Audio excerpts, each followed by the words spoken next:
the rifle barrel pressed cold against Caleb Hartley's temple, and in that frozen Montana twilight, he made his choice: survival over sentiment, again. 3 men wanted him dead for sins he'd committed in another life, but it wasn't the gun that terrified him. It was the woman watching from the mercantile window, her eyes finding his through the chaos, seeing something in him he'd buried years ago. In that heartbeat, Caleb understood. He could run from bullets, but he couldn't outrun what Eleanor Whitman's gaze had just awakened. Stay with me through this journey of love, survival, and redemption on the 1879 Montana frontier.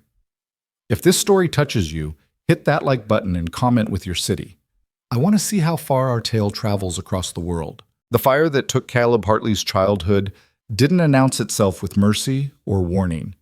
It came in the dead hours of an October night in 1866, when he was 11 years old, hungry with the kind of flame that devours not just timber and cloth, but futures and innocence. He woke to his mother screaming, not words, just pure animal terror, and the ceiling above his bed had already begun to glow orange like the belly of some hellish creature. His father never made it out of the bedroom. His mother pushed Caleb through a window, the glass tearing his nightshirt and skin, and he landed in dirt that smelled of rain and ash. She promised she'd follow. She lied, though not intentionally. The house collapsed inward with a sound like the earth breaking, and Caleb stood there in his bare feet, watching everything he'd known become smoke and cinder. The neighbors found him at dawn, still standing in the same spot, covered in soot, silent. They said he didn't cry. They said he didn't speak for 3 weeks. What they didn't know was that in those flames, Caleb Hartley had learned the frontier's first and most brutal lesson. Love is kindling, and the world is full of matches. The years that followed taught him variations on the same theme. The aunt and uncle who took him in, distant relations who saw him as free labor, worked him like a mule and fed him like an afterthought. When he was 14, he ran. Spent 2 winters doing odd jobs at a ranch in Wyoming, where the foreman, a grizzled man named Dutch, treated him almost like a son. Dutch taught him to rope, to read cattle, to shoot straight. Taught him to trust again, slowly, carefully, the way you'd coax a wild horse. Then Dutch took a bullet meant for someone else during a dispute over water rights, and Caleb held him while he bled out in the dust. The older man's last words a rasping, "Don't let this place make you hard, boy." Too late for that. By the time Caleb turned 18, he'd developed a philosophy as stark and simple as the landscape. Everyone you love is a hostage to fate. Every connection is a potential wound. The solution was obvious: sever the possibility of connection entirely. He hired on with different outfits, never staying longer than a season. He was good at the work, better than good. Strong, tireless, and smart enough to learn quickly, but never smart enough to threaten the men above him. He saved his wages with a discipline that bordered on obsession, sleeping on the ground when others rented beds, eating beans and hardtack when others spent money on restaurant meals and whiskey.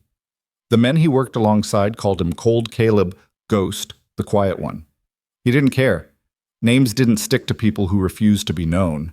But he wasn't a ghost. Inside the armor he'd welded around himself, there was still a man who remembered what warmth felt like, who sometimes woke in the night reaching for a mother's hand that had been ash for 14 years. He'd learned to ignore that man, to starve him of acknowledgement the way his aunt and uncle had starved him of affection. It worked, mostly. By 1879, at 25 years old, Caleb had accumulated enough money to buy what he truly wanted: distance. A land speculator in Billings had told him about a parcel 2 days' ride northwest of Silver Ridge, 300 acres of wilderness butting up against the Rocky Mountain foothills, so remote that even the Indians didn't bother with it anymore. It had water, timber, and most importantly, no neighbors within a day's ride. Perfect. He'd made up his mind to buy it, build a small cabin, run some cattle, and live out his days in the kind of solitude that couldn't be taken away because it couldn't be shared to begin with. He'd be 30, 40, 50 years old out there, and he'd die having never given the world another chance to rip his heart out. The plan was flawless in its simplicity. Then he rode into Silver Ridge on a May morning that smelled of pine and creek water, intending to stay only long enough to finalize the land purchase, and everything he thought he knew about survival began to crack apart. Silver Ridge in 1879 wasn't much. a main street of weathered storefronts, a saloon that leaned slightly to the left, a church that leaned slightly to the right, and maybe 300 souls scratching out existence between the mountains and the plains. It was the kind of town men rode through on their way to somewhere else, except there usually wasn't anywhere else worth going to. Caleb hitched his horse outside the land office and stepped into the dim, paper-cluttered interior where a clerk with ink-stained fingers processed his purchase with bureaucratic indifference. The transaction took 20 minutes. Caleb signed papers, transferred funds, received a deed that represented his future of intentional isolation.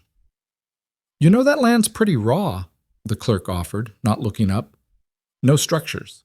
You'll be building from scratch." "That's the point." "Nearest neighbor is old Tom Hutchins, about 15 miles east. Keeps to himself mostly. You'll fit right in." Caleb didn't respond. He folded the deed carefully, tucked it inside his vest, and walked out into the brightness of midday. His plan was to get supplies, nails, tools, basic provisions, and leave town before sunset. He'd camp on his new land tonight, start work on a cabin tomorrow. The faster he disappeared into his chosen exile, the better. He was halfway to the general store when the commotion started. A woman's voice, raised but controlled. "I said no, Mr. Deakins, and I meant it." A man's voice, thick with alcohol even at noon. "Come on, Eleanor, don't be like that. Your daddy owes me from that poker game, and I'm willing to take payment in—" "You'll take nothing. Now step aside." Caleb's boots slowed. His instincts, honed by years of avoiding other people's trouble, told him to keep walking. This wasn't his town, wasn't his business, wasn't his concern.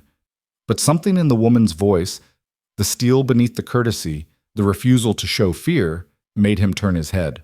The scene was unfolding outside the mercantile. A woman in a simple gray dress stood on the wooden sidewalk, a basket of goods in her arms, facing a man who was blocking her path. He was big, unsteady, with the red-faced look of someone who'd started drinking before breakfast. Two of his friends flanked him, grinning like this was entertainment. "Your daddy shouldn't have bet what he couldn't afford to lose," Deakins said, reaching for the basket. The woman, Eleanor, apparently, shifted the basket out of reach with a smooth motion that suggested this wasn't her first such encounter. "My father's debts are his own, and they certainly don't include me. Now move." "Feisty," Deakins grinned. "I like that." That's when Caleb's feet made the decision his mind was still arguing against. He found himself walking toward them, his hand resting naturally on the grip of the Colt revolver at his hip. Not a threat, just a presence. "Lady says move," Caleb said quietly. Deakins turned, swaying slightly. "This ain't your concern, stranger." "It is now." For a long moment, the street held its breath. Deakins was drunk, but not stupid. He saw something in Caleb's eyes. Maybe the flatness, the absolute absence of bluff or hesitation, and his survival instinct pierced through the whiskey fog. "Ain't worth it," one of his friends muttered. Deakins spat in the dirt, a gesture of defiance that cost him nothing. "You're right. She ain't worth the trouble anyway." He stepped aside, and his companions followed him toward the saloon, their laughter forced and brittle. Caleb didn't watch them go. He was looking at the woman. Eleanor Whitman was not beautiful in the conventional way that made men stupid. She was something more unsettling than that. Striking, intelligent, with dark hair pulled back in a practical manner and eyes the color of winter rivers. Those eyes were currently studying him with an intensity that made him want to step back. "Thank you," she said. Her voice was educated, Eastern maybe, but worn smooth by time out west. That was unnecessary, but appreciated. Seemed necessary enough? Perhaps. She shifted the basket to her hip. "I'm Eleanor Whitman. My father's the town doctor." "Caleb Hartley." He touched the brim of his hat, already preparing to walk away. "You're new here?" "Just passing through." Something flickered across her face. Disappointment, maybe, or recognition of a familiar lie. Of course. Everyone's just passing through. Before he could respond, an older man emerged from the doctor's office across the street, wiping his hands on a cloth. He was thin, gray-haired, with the permanently tired look of someone who'd seen too much suffering with too few tools to combat it. "Eleanor, I heard—" He saw Caleb, assessed the situation with quick intelligence. "Deakins again?" Nothing I couldn't handle, Father. But you shouldn't have to handle it. The doctor's voice carried frustration born of repetition. He turned to Caleb. I'm grateful for your intervention, Mr. Hartley. And it was nothing. It wasn't nothing to me, Eleanor said. Her gaze hadn't left his face, and Caleb found it distinctly uncomfortable. It was as if she was reading something in him he'd worked years to encrypt. We'd like to offer you dinner, the doctor continued. It's the least we can do, and Eleanor's a fine cook. Thank you, but I need to get supplies and head out. Head out where? Eleanor asked. Bought some land northwest of here. Planning to settle. By yourself? The doctor looked concerned. That's rough country. Isolated. That's the point, Caleb said for the second time that day. Eleanor's expression shifted. Not judgment, but something closer to recognition. I understand that impulse, she said quietly. More than you might think. The statement hung in the air between them, loaded with implications Caleb didn't want to explore. He nodded politely, touched his hat again, and this time actually managed to walk away. But as he gathered supplies in the general store, nails, rope, beans, coffee, ammunition, he found his thoughts returning to Eleanor Whitman's eyes. They'd looked at him the way no one had looked at him in years. Not through him, not past him, but at him. As if she could see the man he used to be underneath the man he'd made himself become. It was dangerous. It was precisely what he'd come to Silver Ridge to avoid. He loaded his supplies onto his horse with methodical efficiency, checked the deed one more time, and prepared to ride northwest toward his purchased solitude. Then he heard the gunshots. 3 sharp cracks close together, the rhythm of violence, not hunting. They came from the north end of town, near the trail that led into the foothills. Caleb's hands stilled on his saddlebags. Not your problem, he thought. You intervened once today. That's your quota for a lifetime.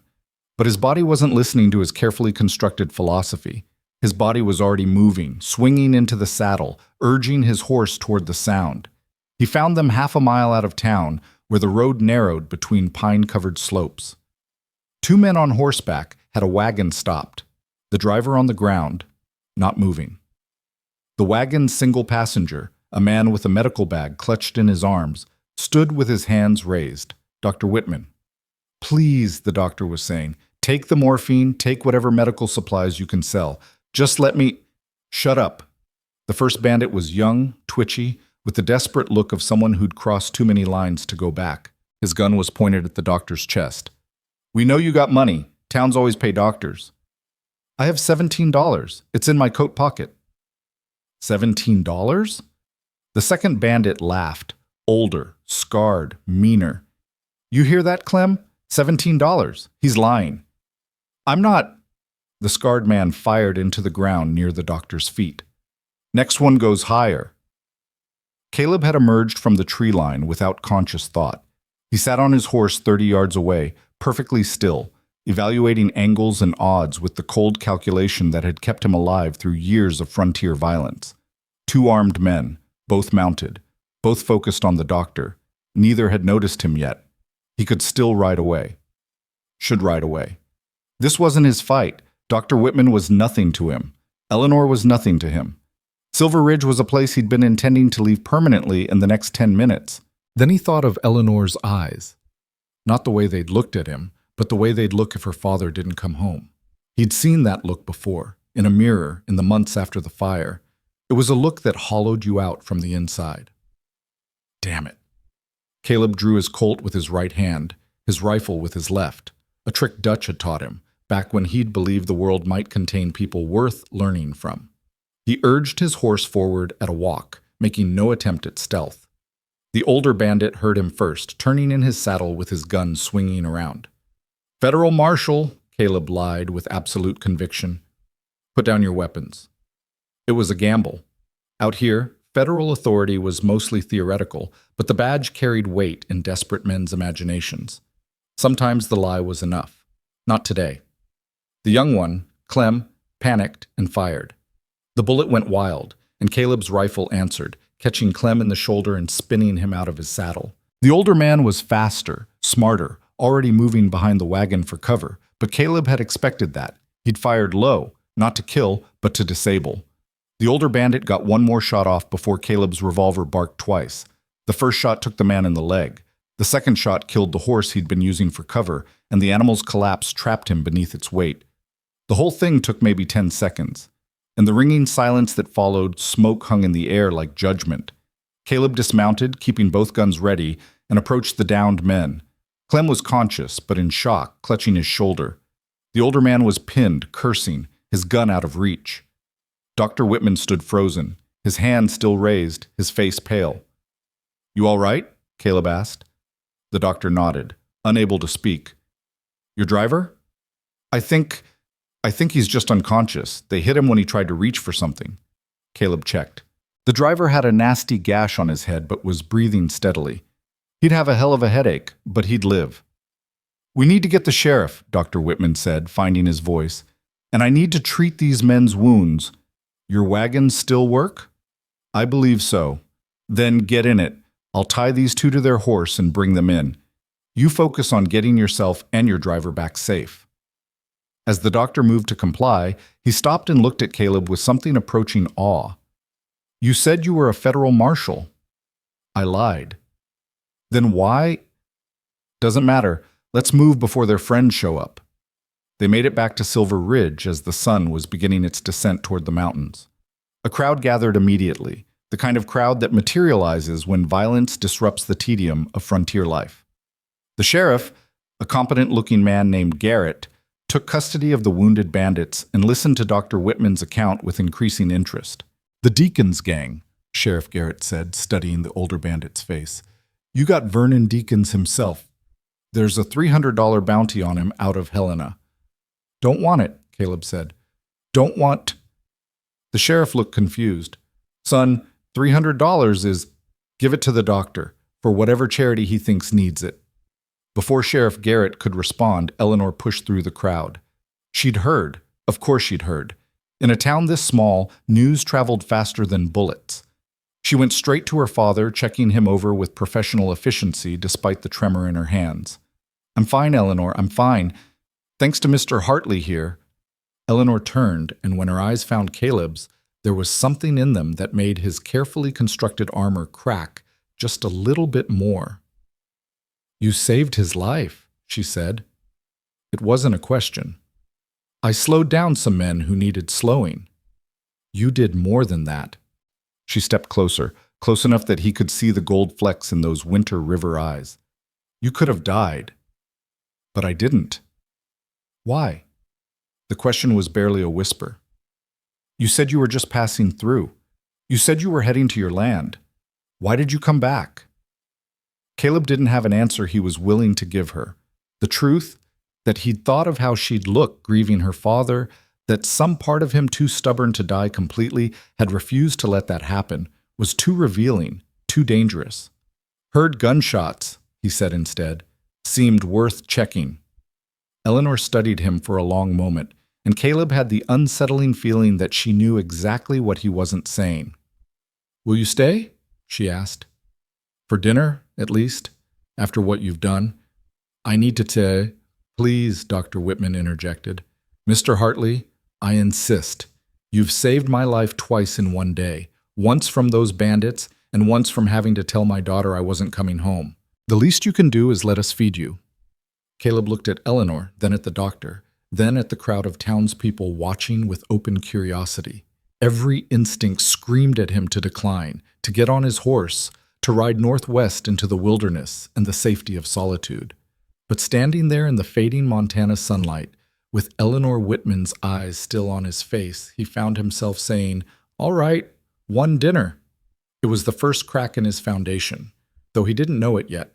The beginning of something that would shatter every wall he'd built, every rule he'd lived by, every carefully maintained distance he'd relied on for survival. One dinner. What could possibly go wrong? The Whitmans lived in a modest house adjacent to the doctor's office. 2 rooms downstairs, 2 up, with a covered porch that faced west toward the mountains. It wasn't much, but it was clean and cared for in a way that spoke of limited resources deployed with maximum efficiency. Eleanor cooked while her father tended to the wagon driver's head wound in the office next door.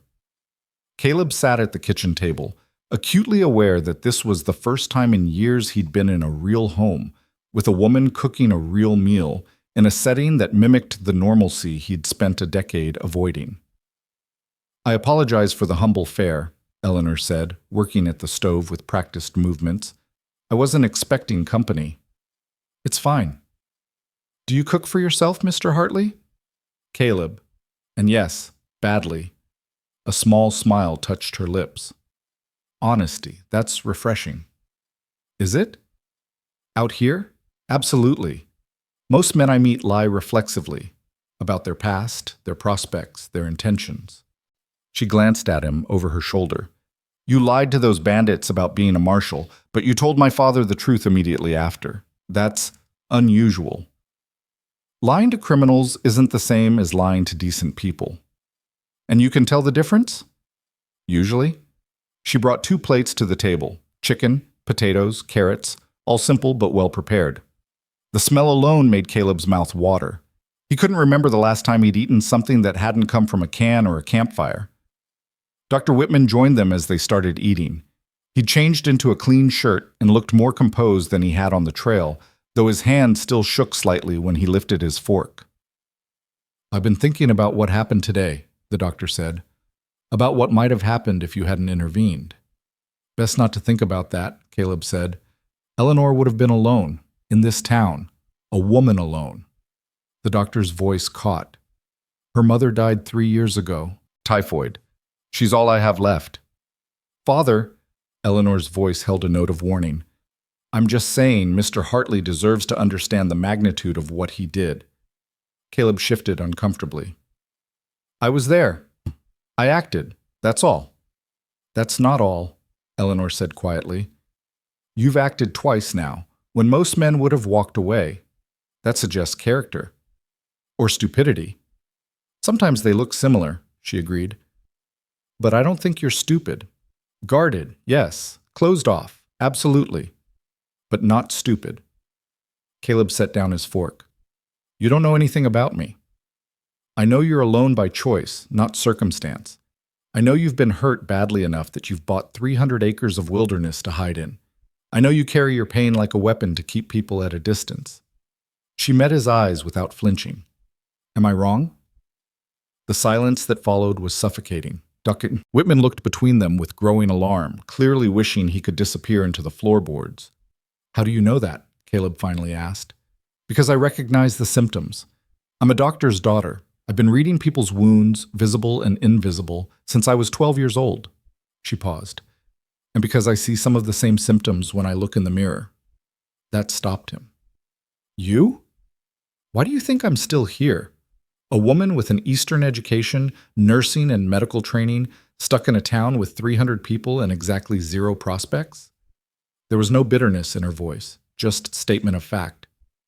"I came west with my parents because my father wanted to serve where doctors were scarce. My mother died. I stayed because leaving felt like abandoning her memory. And then staying became habit, and habit became identity. And now I'm the doctor's daughter in Silver Ridge, Montana. And that's all I'll ever be." "Eleanor," her father began. Her father. "It's true, Father, and you know it. Every young man in this territory is looking for a wife who will birth children and keep quiet. They want decoration or utility, not partnership. And the older men," she gestured vaguely at the door, implying Deacons and his ilk. "Well, you saw."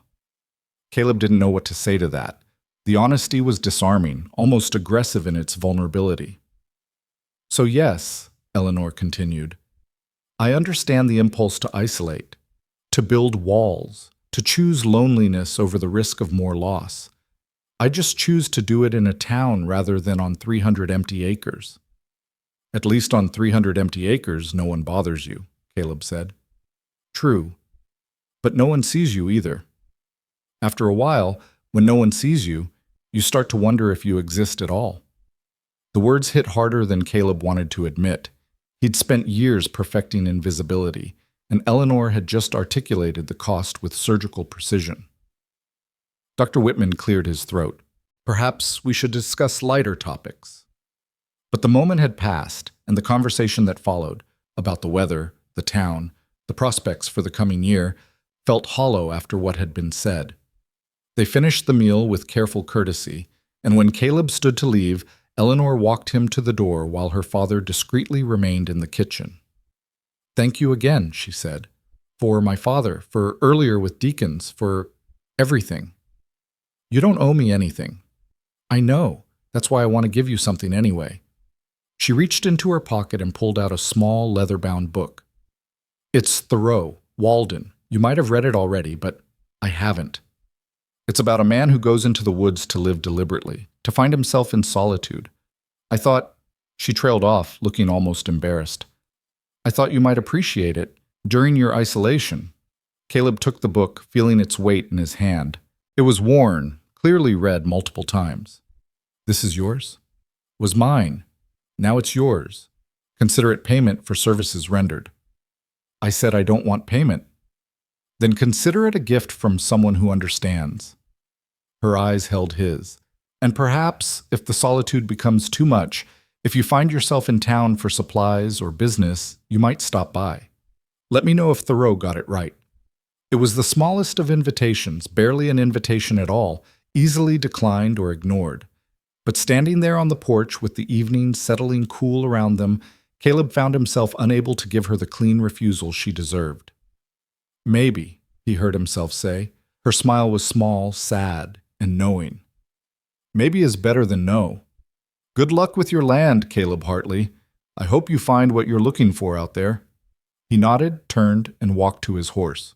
As he rode away into the gathering darkness, heading northwest toward the land that was supposed to represent his future, he could feel the book's weight in his saddlebag and Eleanor Whitman's eyes on his back. One dinner, he'd promised himself, but promises, he was beginning to remember, were fragile things on the frontier. And the most dangerous promises were the ones you made to yourself, the ones that pretended you could control what mattered.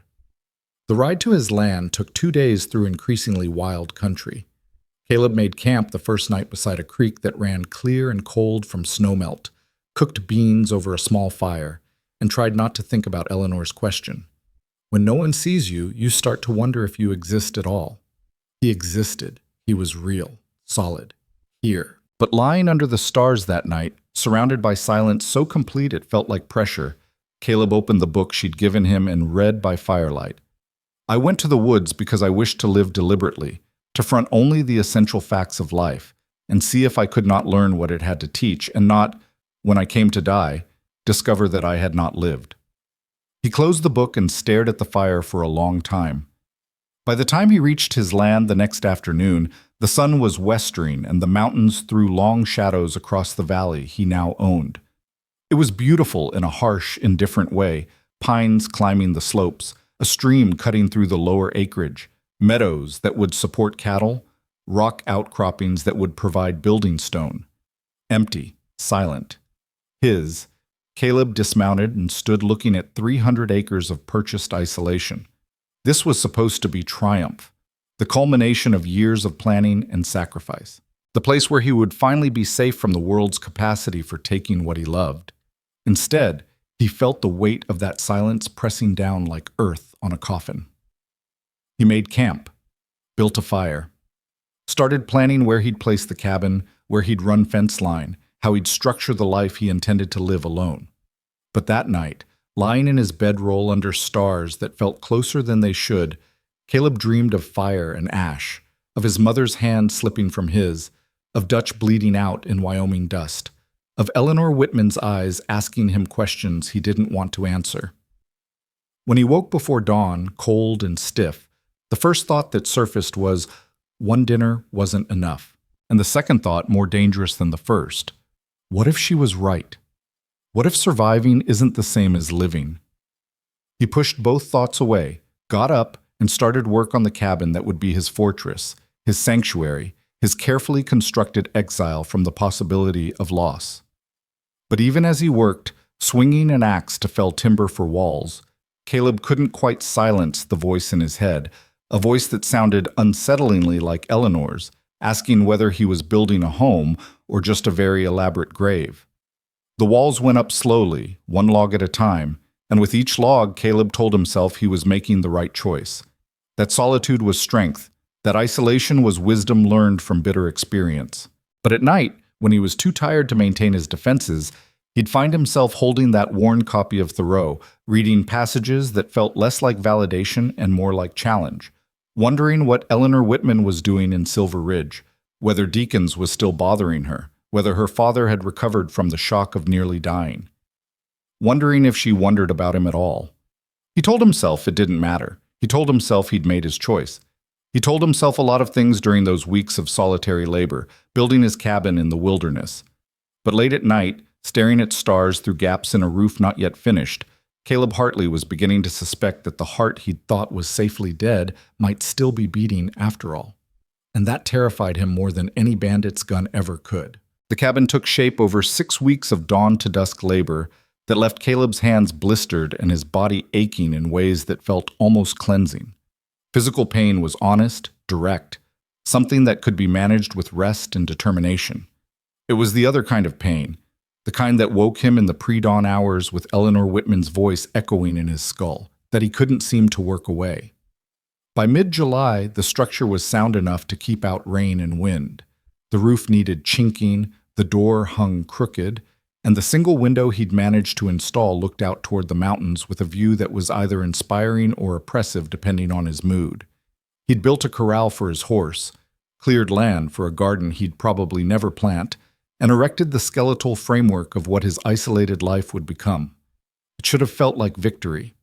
Instead, it felt like waiting. The supplies he'd purchased in Silver Ridge were running low, coffee especially, which had become less of a luxury and more of a necessity during the long evenings when sleep wouldn't come. He told himself that was the reason he saddled his horse on a Thursday morning and began the 2-day ride back toward town. Just supplies. Nothing more. The lie tasted bitter, even as he thought it. The journey back felt different than the journey out had been. The landscape that had seemed harsh and purifying 6 weeks ago now felt merely empty. The silence that was supposed to bring peace instead brought a strange restlessness that made Caleb push his horse harder than he should have, cutting the 2-day trip to a day and a half by riding into the night and starting again before dawn. He reached Silver Ridge just after noon on Friday, the main street busier than it had been during his last visit. A freight wagon was being unloaded outside the general store, and a handful of ranch hands were tying up horses outside the saloon. Caleb recognized none of them, which suited him fine. He was hitching his horse outside the general store when he heard her voice. "Mr. Hartley? Is that really you, or am I seeing ghosts?" Eleanor stood in the doorway of her father's office, a basket of laundry balanced on her hip, her expression caught between surprise and something that might have been pleasure. She wore a simple blue dress, faded from washing, and her hair was coming loose from its pins in a way that suggested she'd been working hard all morning. She looked real in a way that made his carefully constructed solitude feel like the ghost. "Miss Whitman?" He touched his hat brim, suddenly aware of how rough he must look after 6 weeks of bachelor living in the wilderness. "Just came in for supplies." "Of course." She set the basket down and walked toward him, her eyes scanning his face with that unsettling directness he remembered. "You look like the wilderness has been treating you well, or at least consistently." "It's been fine." High praise. A small smile played at the corners of her mouth. "How's the cabin coming?" "Standing, mostly." Also high praise for Montana construction. She glanced past him toward the general store. "Are you staying in town tonight, or heading back immediately?" The question was casual, but Caleb heard the weight beneath it. "Hadn't decided yet." "My father would love to see you. He talks about what you did quite often. I think you've achieved legendary status in his mind, the mysterious stranger who saved his life, and then vanished into the mountains like something from a dime novel." "I'm not mysterious, just private." "There's a difference?" "I think so." Eleanor studied him for a moment, and Caleb had the uncomfortable feeling she was reading volumes in what he wasn't saying. "We're having dinner tonight. Nothing fancy. Father's been tending to Mrs. Henderson's children all week. They've had fever and he's exhausted. But if you wanted to stop by, I don't want to impose." "You wouldn't be. Honestly, I think seeing you would do him good. Give him a chance to thank you properly, now that he's had time to process almost dying. She paused. And I wouldn't mind the company either. It's been a quiet 6 weeks. There it was again. That small invitation that felt enormous, that could be declined without insult, but somehow felt impossible to refuse. Caleb knew he should say no, should get his supplies and leave, ride back to his cabin and his purchased isolation and his safe distance from anything that might matter. What time? He heard himself ask instead. Eleanor's smile widened just slightly. 6 o'clock. And Mr. Hartley? You might want to consider the boarding house for tonight. Mrs. Chen has clean rooms and asks no questions. I imagine sleeping in an actual bed would be a novelty after 6 weeks. I've got a bed in my cabin. Does it have a mattress? It has blankets. That's not the same thing. She picked up her laundry basket. 6 o'clock. Try not to vanish into the mountains before then. She walked back toward the office, and Caleb stood there feeling like he'd just been outmaneuvered by someone who hadn't even been trying. He got his supplies with methodical efficiency: coffee, flour, beans, salt pork, ammunition, lamp oil. The clerk was a different man than before, younger, more talkative, trying to engage Caleb in conversation about the weather and the territorial governor and some dispute about water rights that apparently had the ranchers up in arms. Caleb responded with the minimum number of words required by basic courtesy. With his supplies secured, he had 6 hours to kill before dinner. He could leave, should leave, pack his goods and ride northwest and pretend the invitation had never been extended. Instead, he found himself walking toward the boarding house Eleanor had mentioned. Mrs. Chen was a Chinese woman in her 50s who ran her establishment with quiet efficiency and, as advertised, asked no questions beyond whether he wanted dinner included with the room. He said no to the dinner, paid for one night, and carried his saddlebags upstairs to a room that was small but impeccably clean, with a real bed that had a real mattress and sheets that smelled of lavender. He sat on the edge of that bed and tried to understand what he was doing. 6 weeks ago, he'd left Silver Ridge with a plan: build his cabin, establish his isolated life, avoid any entanglement that might give the world leverage to hurt him again. That plan had been clear, simple, achievable. Now here he was, back in town after barely a month and a half, accepting dinner invitations from a woman whose eyes seemed to see straight through every defense he'd built. It was stupid, dangerous, exactly the kind of thing he'd sworn to avoid. And yet, he lay back on the bed, staring at the ceiling, and let himself remember the sound of Eleanor's voice, the way she'd looked at him, not with pity or judgment, but with understanding, the recognition of one wounded person acknowledging another. Maybe one more dinner wouldn't hurt. Maybe he could allow himself this small thing and then go back to his solitude with his armor intact. Maybe he was lying to himself again. He closed his eyes and tried to sleep, but his mind wouldn't quiet. Finally, he pulled out the copy of Thoreau that Eleanor had given him and opened it at random. I learned this, at least, by my experiment, that if one advances confidently in the direction of his dreams and endeavors to live the life which he has imagined, he will meet with a success unexpected in common hours. Caleb closed the book with more force than necessary. Thoreau, he decided, was an idealist who'd probably never watched his mother burn to death or held a dying man in his arms. But the words stayed with him anyway. At 5:30, he washed in the basin Mrs. Chen had provided, changed into his least-worn shirt, and tried to convince himself this was normal behavior and not the actions of a man whose carefully maintained isolation was developing cracks. At 5:45, he left the boarding house and walked toward the doctor's office, his boots loud on the wooden sidewalk, his heart beating harder than it had any right to during something as simple as a dinner invitation. At 6 o'clock exactly, he knocked on the Whitmans' door. Eleanor opened it, and for a moment, neither of them spoke. She'd changed into a different dress, dark green, simple but well-fitted, and done something different with her hair that Caleb couldn't have described but somehow noticed. Her eyes met his with that same directness, but now there was warmth in them too, something that made his carefully prepared defenses feel suddenly inadequate. "You came," she said, and there was genuine pleasure in her voice. "Said I would." "Yes, but saying and doing are different things. I wasn't sure which kind of man you were." "What kind am I?" "The kind who keeps his word, apparently, even when it costs him something." She stepped aside. "Come in." Father's just finishing with some paperwork, but he'll be done soon. The house smelled of cooking, something with herbs and meat that made Caleb realize he'd been living on beans and hardtack for 6 weeks. The kitchen was warm, the lamplight golden against the walls, and there was a comfort to the space that felt both foreign and achingly familiar. "Can I get you coffee?" Eleanor asked. "Or water? We have some whiskey if you'd prefer something stronger." "Coffee's fine." She poured from a pot on the stove and handed him a cup. Their fingers brushed during the exchange, just for a second, and Caleb felt that brief contact like a shock. He pulled back too quickly, and from Eleanor's expression she'd noticed. "You really did isolate yourself completely, didn't you?" she said quietly. 6 weeks with no human contact at all. That was the idea. How did it feel? The question caught him off guard. Not how was it, but how did it feel? As if she understood the difference between logistics and experience.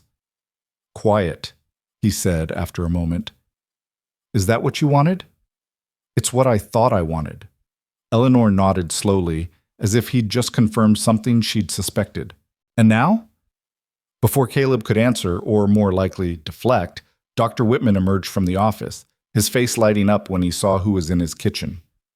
"Mr. Hartley, Eleanor said you might come, but I hardly dared hope." He crossed the room and shook Caleb's hand with genuine warmth. "You look well. The frontier life suits you." "Thank you, Doctor." "Please call me Thomas. Anyone who saves my life twice has earned first-name privileges." He turned to Eleanor. "Did you tell him about deacons?" "Not yet, Father. I thought we could get through basic pleasantries first." "What about deacons?" Caleb asked, attention suddenly coiling in his gut. Thomas's expression darkened. "He and his brother, the one you shot, Vernon, they were part of a larger gang operating out of the territorial prison. When Vernon and young Clem were arrested, it triggered an investigation. Turns out they'd been running a protection racket through half the territory. Sheriff Garrett coordinated with federal marshals, real ones this time, and they've arrested 15 men. The whole operation collapsed." "Because you stopped them," Eleanor added. "Because you intervened." Caleb shook his head. "I just slowed them down." "You did more than that," Thomas insisted. "The marshal who came through told me that your actions likely prevented multiple deaths. These men were escalating, robbery, assault, and worse. You put an end to it. Not intentionally." "Does intention matter if the result saves lives?" Eleanor asked. It was the kind of question she seemed to specialize in, the kind that looked simple but contained depths that could drown you if you weren't careful. "I don't know," Caleb admitted. "An honest answer," Eleanor said. "I appreciate that more than false modesty." They sat down to dinner, and the conversation flowed more easily than Caleb expected. Thomas was an educated man, well-read despite his isolation, and he had stories from his years in Boston before coming west that were by turns fascinating and tragic. Eleanor contributed her own observations, and Caleb found himself occasionally offering thoughts on books he'd read, places he'd been, without his usual guardedness. It felt dangerous. It felt good. "So tell us about your land," Thomas said over dessert, apple pie that Eleanor had somehow conjured despite, as far as Caleb could tell, limited resources. "Eleanor says you've built a cabin." "Started one. It's functional, but not finished." "And you planned a ranch?" "Eventually, run some cattle, maybe horses. I've got water and grazing land. It's good country if you don't mind the isolation." "Do you mind it?" Eleanor asked. Caleb met her eyes across the table. "Ask me in a year." "That's not an answer." "It's the only one I have right now." Thomas glanced between them with growing interest, then manufactured a reason to check on something in his office, leaving them alone with the kind of transparent parenting that made Caleb want to bolt for the door. "My father's subtlety needs work," Eleanor said dryly once he'd gone. "I noticed. He likes you. He thinks you're good for me. He doesn't know me. He knows you saved his life. He knows you're honest. He knows you came back to town despite clearly wanting to avoid human contact." She paused. "He knows more than you think." Caleb stood, suddenly needing to move. "I should go." "Already? You haven't even finished your pie."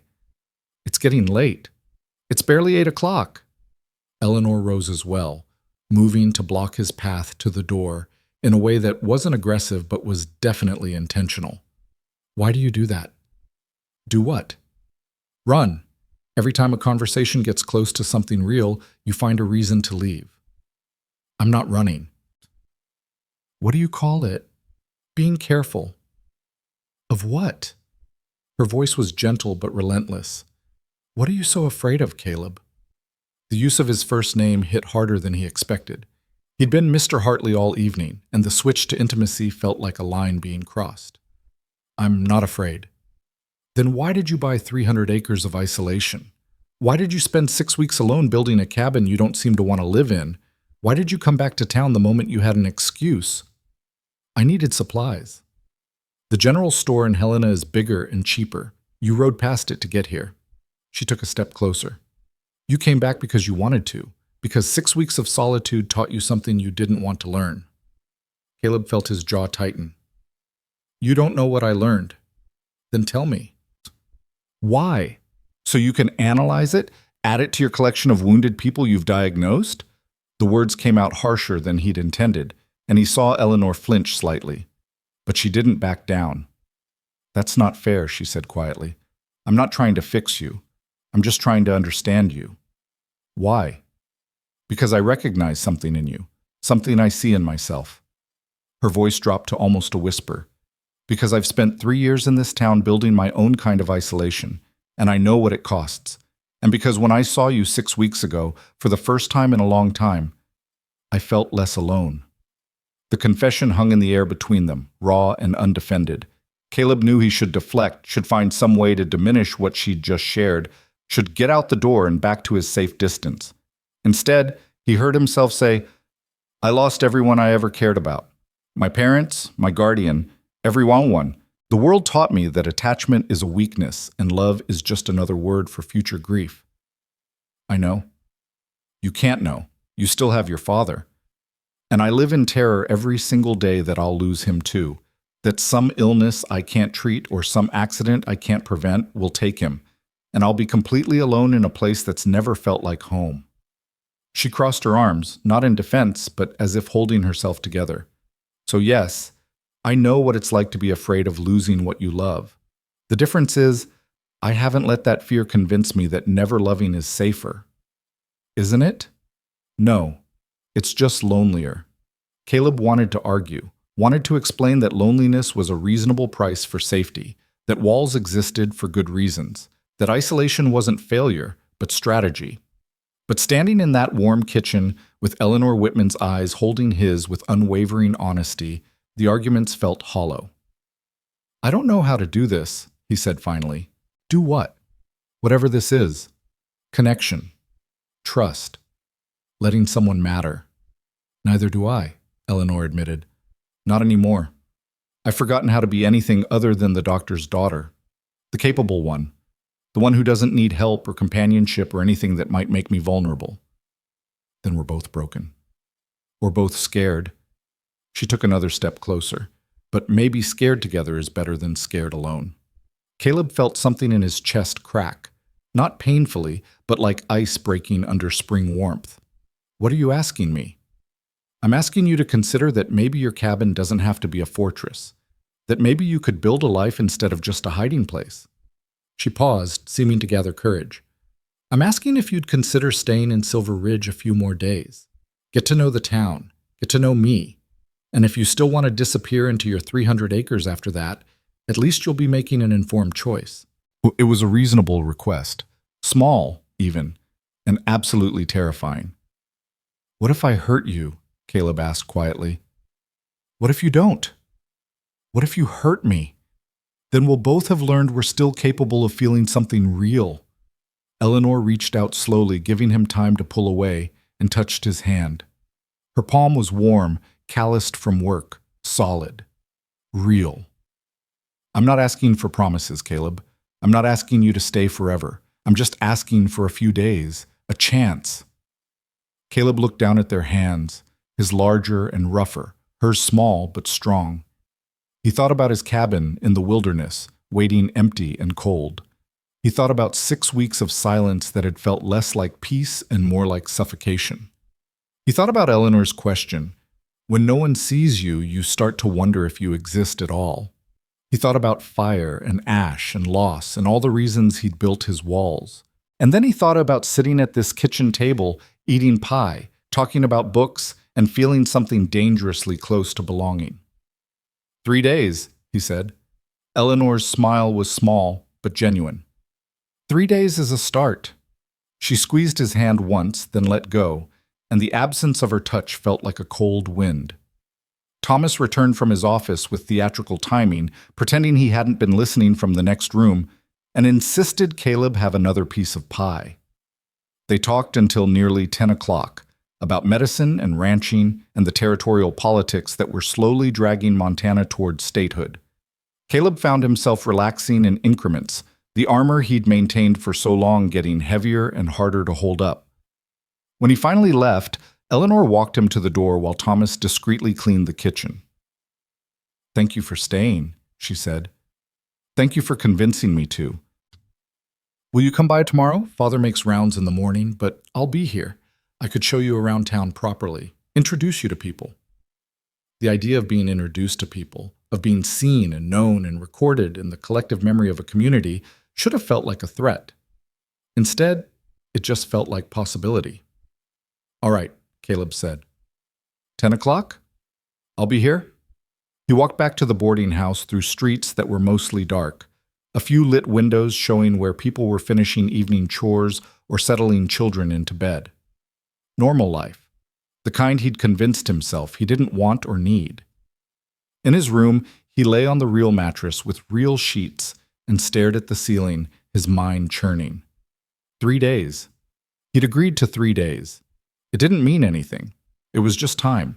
He could spend 3 days in Silver Ridge, satisfy whatever obligation Eleanor thought he owed, and then return to his cabin with his isolation intact.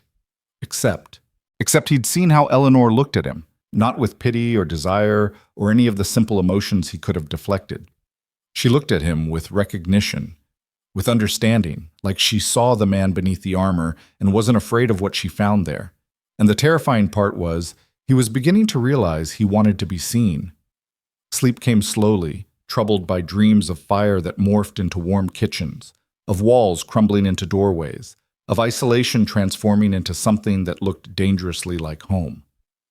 The next morning, Caleb woke early and found himself actually caring what he looked like. He washed carefully, shaved for the first time in 6 weeks, and changed into his cleanest shirt with a self-consciousness that would have been embarrassing if anyone else had witnessed it. At 9:30, he left the boarding house and walked toward the doctor's office, his stomach tight with nerves that had nothing to do with danger and everything to do with the woman who was waiting for him. Eleanor greeted him at the door wearing a practical dress and a wide-brimmed hat against the morning sun. "You're early," she observed. "Didn't want to be late." "How responsible of you." Her eyes sparkled with something that might have been amusement. "Ready for the grand tour of Silver Ridge? It'll take about 20 minutes to see everything, so try to contain your excitement." They walked the main street together, Eleanor pointing out the various establishments with commentary that was both informative and gently mocking. The saloon that leaned left, I give it 3 more years before it just lies down completely. The church that leaned right, theological balance, perhaps. The general store where dreams go to buy flour. The blacksmith's forge. Mr. Johansson, cranky but competent. The schoolhouse, empty in summer, chaotic the rest of the year. People watched them as they passed. Some called out greetings to Eleanor, their eyes sliding to Caleb with open curiosity. He felt exposed in a way that should have been uncomfortable but somehow wasn't, because Eleanor handled it with easy deflection. "That's Mr. Hartley, yes. He helped my father some weeks back. No, he's not looking for a wife, Mrs. Patterson, so you can stop calculating. Yes, Sheriff, he's the one who brought in the Deacon's gang. No, Mr. Foster, he's not interested in your investment opportunity." "How did you know I wasn't interested?" Caleb asked after they'd passed the ambitious Mr. Foster. "Because you're not interested in anything that ties you down." She glanced at him sideways. "Although you're here, so maybe I'm wrong about that." They reached the edge of town where the road forked. One path leading northwest toward his land, the other heading southeast toward ranches, and eventually Helena. "This is where Silver Ridge ends and the frontier begins again," Eleanor said. Not much to look at, is it? It's honest. Is that a compliment? In my experience, honesty is rare enough to count as one. Eleanor turned to face him, her expression serious. Then I'll be honest with you. This town needs people like you, people who have the courage to act when others freeze, people who don't run from trouble. I ran from everything for years. Running toward something isn't the same as running away. You ran toward isolation because you thought it would protect you, but you came back because somewhere inside you know walls don't keep you safe. They just keep you lonely. You're very determined to save me, aren't you? I'm not trying to save you. I'm trying to give you permission to save yourself. She paused. And maybe I'm hoping that in the process, you'll show me how to do the same. Before Caleb could respond, a commotion erupted from the center of town. Shouting, the sound of horses, someone calling for the doctor. They ran. A wagon had overturned near the mercantile, pinning a man beneath it while 3 others struggled to lift the weight. Thomas Whitman was already there, medical bag in hand, shouting instructions. Caleb didn't hesitate. He grabbed one side of the wagon, adding his strength to the others, and on the count of 3 they heaved. The wagon shifted, tilted, came up just enough for Thomas to pull the injured man clear. The man was alive but hurt, ribs at minimum, possibly internal injuries. Thomas worked with swift efficiency while Eleanor appeared with clean cloths and water, the 2 of them moving in practice synchronization. Caleb and the others righted the wagon fully, checked the horses for injury, cleared debris from the street. It was done in minutes. The emergency transformed into aftermath. The town's collective breath returning to normal rhythm.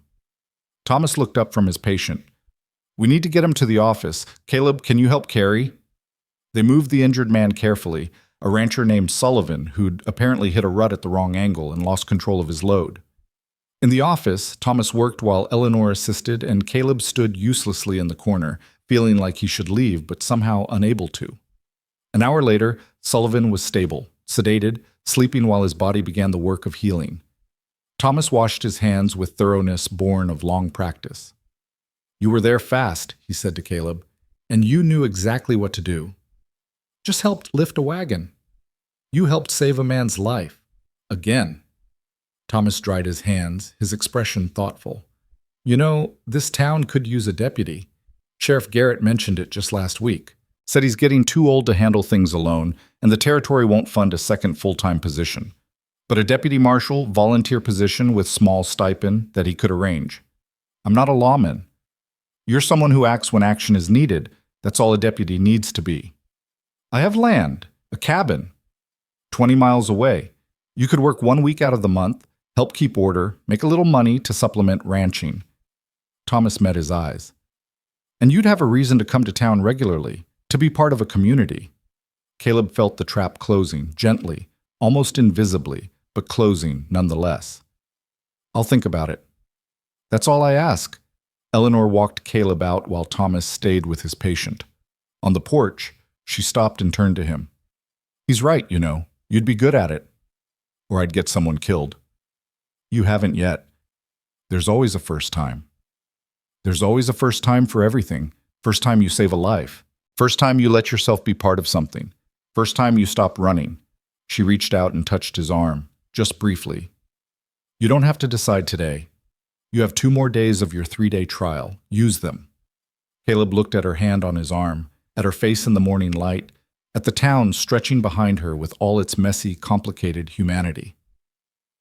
What if I'm not who you think I am? He asked quietly.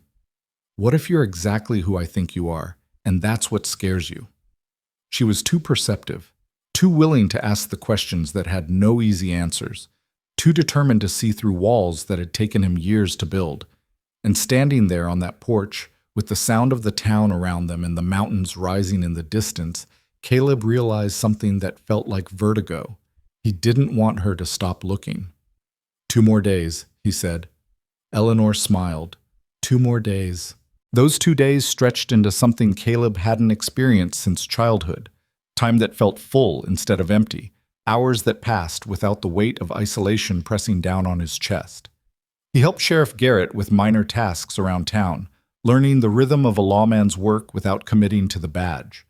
He took meals with the Whitmans, conversations flowing easier each time, Eleanor's questions becoming less like interrogations and more like invitations to be known. On the third evening, sitting on the Whitman's porch as the sun dropped behind the mountains, Eleanor turned to him with an expression that was equal parts hope and resignation.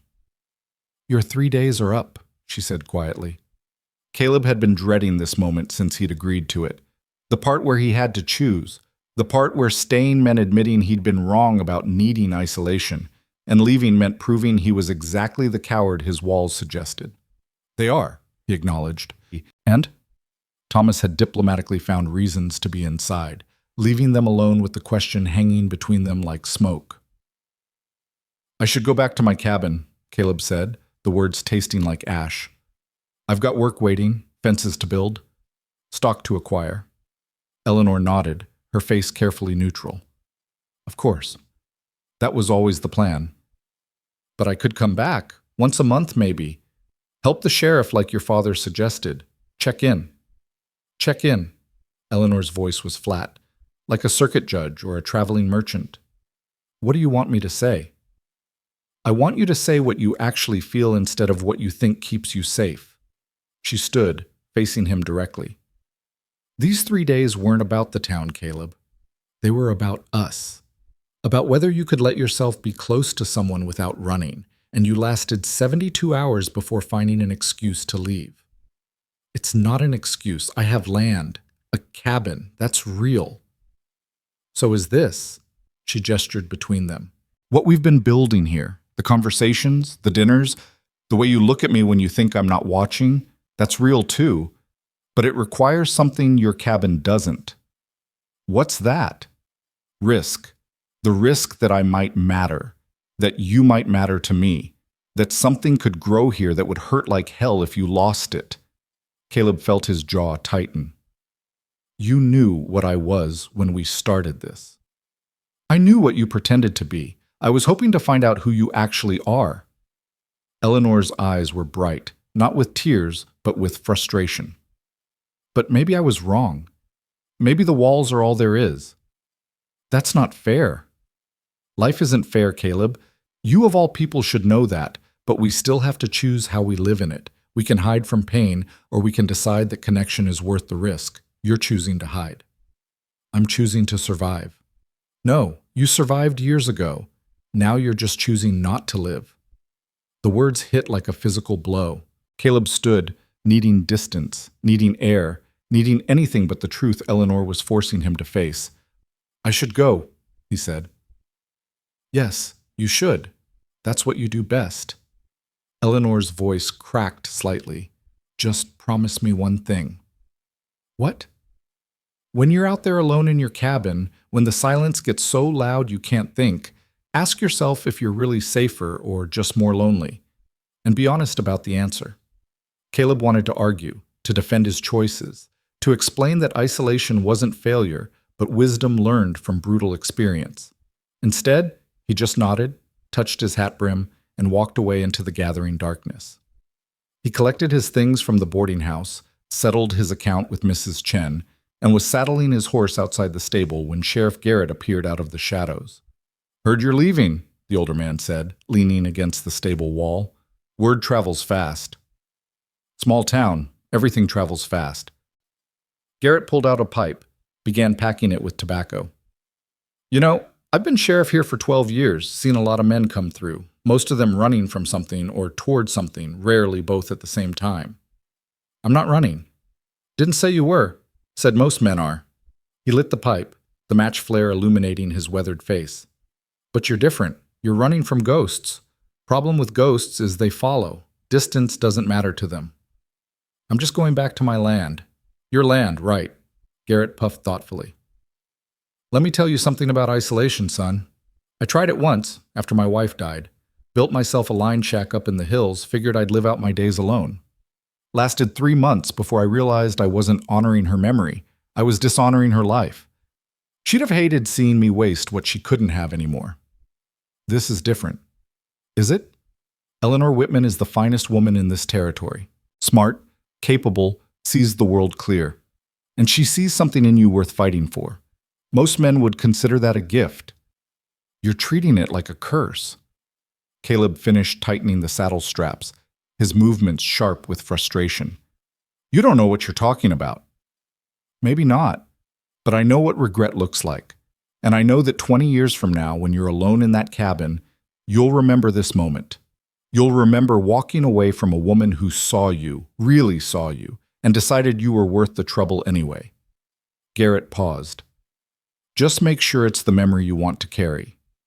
He walked away before Caleb could respond, leaving him alone with his horse and his choices and the weight of words he didn't want to hear. Caleb rode out of Silver Ridge just after 10 o'clock, the moon bright enough to make the trail visible. He pushed hard, covering ground with a speed that was part efficiency and part escape. By dawn, he was halfway to his cabin, and by noon the next day, he was standing in front of the structure he'd built with his own hands, looking at walls that suddenly seemed less like protection and more like a prison. The cabin was exactly as he'd left it, cold, empty, silent, perfect. He unpacked, started a fire, made coffee, went through all the routines of solitary life with mechanical efficiency. This was what he wanted, what he'd planned, what made sense.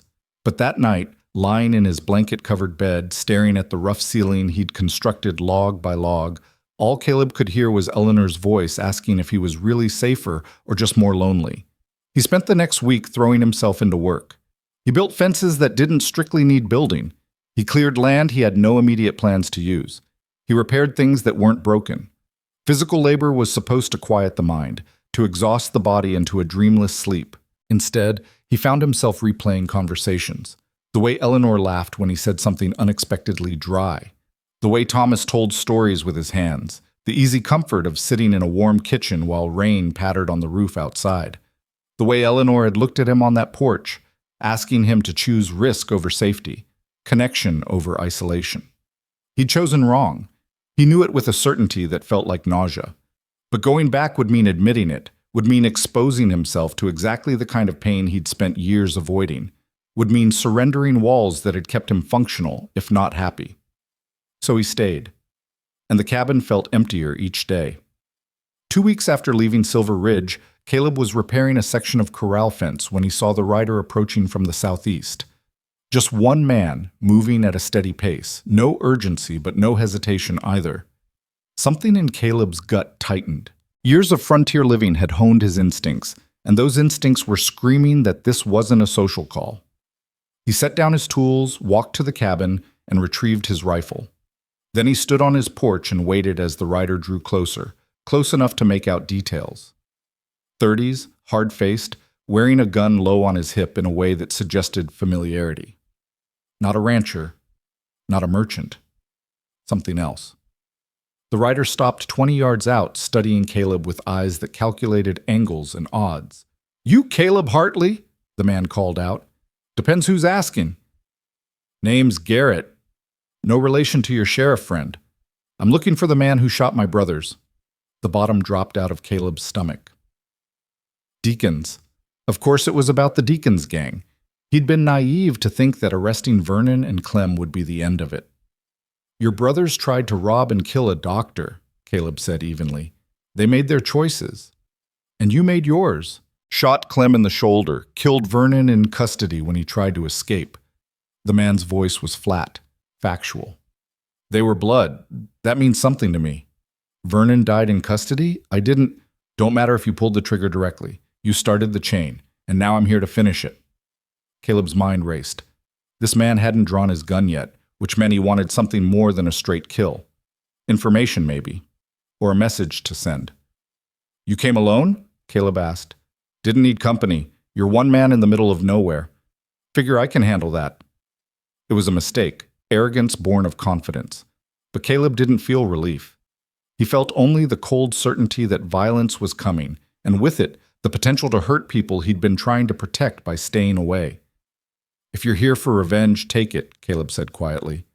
"But leave Silver Ridge out of it. Leave the doctor and his daughter alone. This is between us." Garrett smiled, and it was the ugliest thing Caleb had seen in months. "See, that's where you're wrong. I did my research before riding out here, talked to folks in town. Heard all about how you've been sniffing around the doctor's daughter, how she looks at you, how her daddy thinks you hung the moon. They're not part of this. They're exactly part of this. Because killing you quick would be easy. But making you watch while I take what matters to you, that's the revenge Vernon would have wanted. He always said pain is better than death. Caleb felt ice flood his veins. You touch them, I'll hunt you to the ends of the earth. You'll be dead. Can't hunt nobody when you're dead. Garrett's hand drifted toward his gun. Here's what's going to happen. You're going to ride back to Silver Ridge with me, nice and peaceful. And when we get there, you're going to watch while I settle accounts. Then I'll kill you, in that order. And if I refuse? Then I kill you now and ride to Silver Ridge anyway. Your choice, but either way, I'm getting what I came for. Caleb's mind calculated frantically. He could try to shoot Garrett now, had the rifle, had the range. But if he missed or only wounded, if Garrett got away, Eleanor and Thomas would never see him coming. And even if Caleb won this fight, were there others? The Deacon's gang had been 15 men strong. How many were left? How many wanted revenge? He needed information, needed time. How do I know you won't just kill them anyway? Caleb asked. Don't guess you do. But I'm a man of my word, and my word is you get to watch first. That's the deal. It wasn't a deal. It was a trap. But it was a trap that kept Eleanor and Thomas alive for the next few hours, which meant it was a trap worth considering. Let me get my horse, Caleb said. Leave the rifle. Caleb leaned the rifle against the porch rail, every movement careful and visible. He walked to the corral, saddled his horse with Garrett watching every move, and mounted up with his hands deliberately away from his colt. They rode southeast together, Garrett keeping a careful distance, close enough to shoot if Caleb tried anything, far enough to react if Caleb got stupid. The miles passed in tense silence, and with each mile, Caleb's mind churned through options and discarded them one by one. He could try to escape, but Garrett would just go to Silver Ridge alone. He could try to fight, but the odds weren't good in open country. He could try to warn the town, but how? They were hours away, and Garrett would never let him get close enough to shout an alarm. The only real option was to get to Silver Ridge, hope for an opportunity to act, and pray he could keep Eleanor and Thomas safe when the violence came. It was a terrible plan. It was the only plan he had. They reached Silver Ridge just before sunset, the town settling into evening routines. Garrett kept his gun hidden but present, close enough to Caleb's back that any sudden move would be fatal. Where's the doctor's house? Garrett asked quietly. North end of town, near the office. We're going to walk there nice and calm. You try to warn anyone, I start shooting. Not you first, them. The women, the kids, whoever's closest. Then the doctor's daughter, then you. Understand? Caleb understood. Understood he'd miscalculated badly. Understood that isolation hadn't protected Eleanor. It had left her vulnerable while he'd been hiding 20 miles away. Understood that if he didn't find a way to stop this, everything Eleanor had said about him would be proven right in the worst possible way. They dismounted near the stable. Garrett's hand never left his gun. They walked up the main street together, two men who might have been friends or business partners, nothing to draw attention. Except Sheriff Garrett, the real Garrett, was standing outside his office, and his lawman's eyes caught something wrong in the picture. He started toward them, hand drifting toward his gun. Evening, Caleb, the sheriff called. Didn't expect you back so soon. Who's your friend? Nobody, Caleb said, putting weight on the word. Just passing through. But the sheriff had been reading men for 12 years. He saw the tension in Caleb's shoulders, the careful distance between the two men, the wrongness of the whole situation. That's so. Sheriff Garrett's hand settled on his gun. Seems like... The other Garrett drew and fired in one smooth motion. The sheriff went down, clutching his shoulder, and suddenly the street was chaos. People screaming, running, diving for cover. Caleb moved on instinct. He grabbed for his own gun, but the outlaw Garrett was already swinging toward him, and Caleb knew with cold certainty that he was too slow, that he'd miscalculated, that Eleanor was about to lose her father because Caleb had been too broken to stay. Then a rifle cracked from the direction of the doctor's office. Garrett staggered, a bloom of red spreading across his chest. He looked down at the wound with something like surprise, then up at the source of the shot. Eleanor stood on her porch, her father's hunting rifle in her hands, her face pale, but her grip steady. She'd just saved Caleb's life. Garrett tried to raise his gun, tried to make good on his threats, but his strength was failing. Caleb drew and fired, catching the man in the shoulder, spinning him around. The outlaw Garrett went down hard, his gun skittering across the dirt. The street went silent except for the sheriff's labored breathing. Caleb ran to the wounded lawman while Eleanor and Thomas rushed from their office with medical supplies. The shoulder wound was serious but not fatal. Sheriff Garrett would live if they worked fast. Thomas went to work with practiced efficiency while Eleanor stood guard, her rifle still ready, her eyes scanning for more threats. Only when Thomas said, "I've got him," did she lower the weapon and turn to Caleb. "Are you hurt?" she asked, her voice remarkably steady given she'd just shot a man. "No, you." "Fine." She looked at the outlaw Garrett, bleeding in the street, and something flickered across her face, not regret exactly, but acknowledgement of a line crossed. "Is he the only one?" "I don't know." Caleb moved to the wounded outlaw, pressed his boot on the man's gun hand. "Talk. How many others?" Garrett coughed blood. "Just me. Wanted. Personal." "You're lying." "No. Check. My saddlebag. Letter. From Clem. In prison. Said you killed Vernon. Said the doctor. Mattered to you? Wanted revenge." Thomas appeared, having stabilized the sheriff enough to turn his attention to the other patient. "We need to move him inside. He's dying." "Let him," someone in the gathering crowd spat. But Thomas shook his head. "That's not who we are. Help me carry him." They got both wounded men into the doctor's office, laying them on separate tables in a scene that would have been darkly comical if it weren't so grim. The sheriff who'd tried to help, and the outlaw who'd come for revenge, both bleeding, both depending on the same doctor for survival. Thomas worked through the night while Eleanor and Caleb assisted, coffee appearing at regular intervals courtesy of half the town who'd gathered outside offering help. The sheriff would live. The outlaw Garrett would too, though he'd hang for attempted murder of a lawman and whatever other charges the territorial court decided to add. As dawn broke through the office windows, Thomas finally straightened from his work, exhausted but satisfied. "They'll both make it," he announced. The small crowd outside cheered quietly, Silver Ridge taking care of its own. Caleb stepped out onto the porch, needing air, needing space to process what had almost happened. Eleanor followed, and for a long moment they stood in silence watching the town wake up. "You came back," she finally said. "Didn't have much choice. He was going to come whether I cooperated or not. You could have fought him at your cabin. Instead, you rode here with a gun at your back. Why?" "Because he threatened you. And your father. And I couldn't—" Caleb's voice caught. "I couldn't let him hurt you because of me." Eleanor turned to face him fully, and in the morning light, her eyes were the color of silver rivers. "You were willing to die, to be forced to watch us die, all because you tried to protect us by staying away." "I know. I'm sorry. You should never have left." Her voice was firm. "That's the lesson here, Caleb. Isolation didn't protect us. It made us vulnerable. You weren't there when danger came.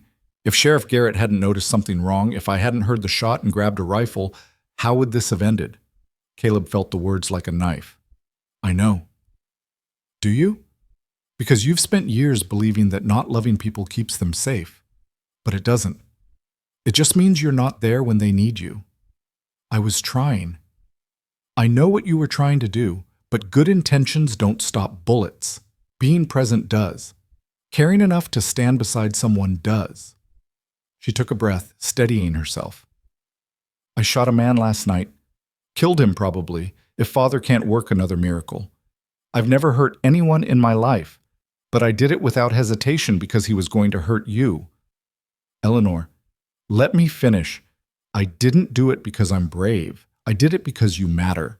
Because 3 days of dinners and conversations and watching you slowly let your walls down was enough to make me willing to become someone I never wanted to be. That's what connection does. It makes you brave and terrified in equal measure." Caleb wanted to argue, to maintain some scrap of the philosophy that had guided him for years, but standing there watching Eleanor, who'd saved his life, who'd crossed her own lines to protect him, who was looking at him with exhaustion and honesty and something that might have been love, he couldn't find the words. "I don't know how to do this," he admitted, How to let you matter without being terrified I'll lose you. You're already terrified. You rode into town with a gun at your back rather than let him come here alone. That's not someone who doesn't care. That's someone who cares so much he'll die for it, but won't admit he's living for it.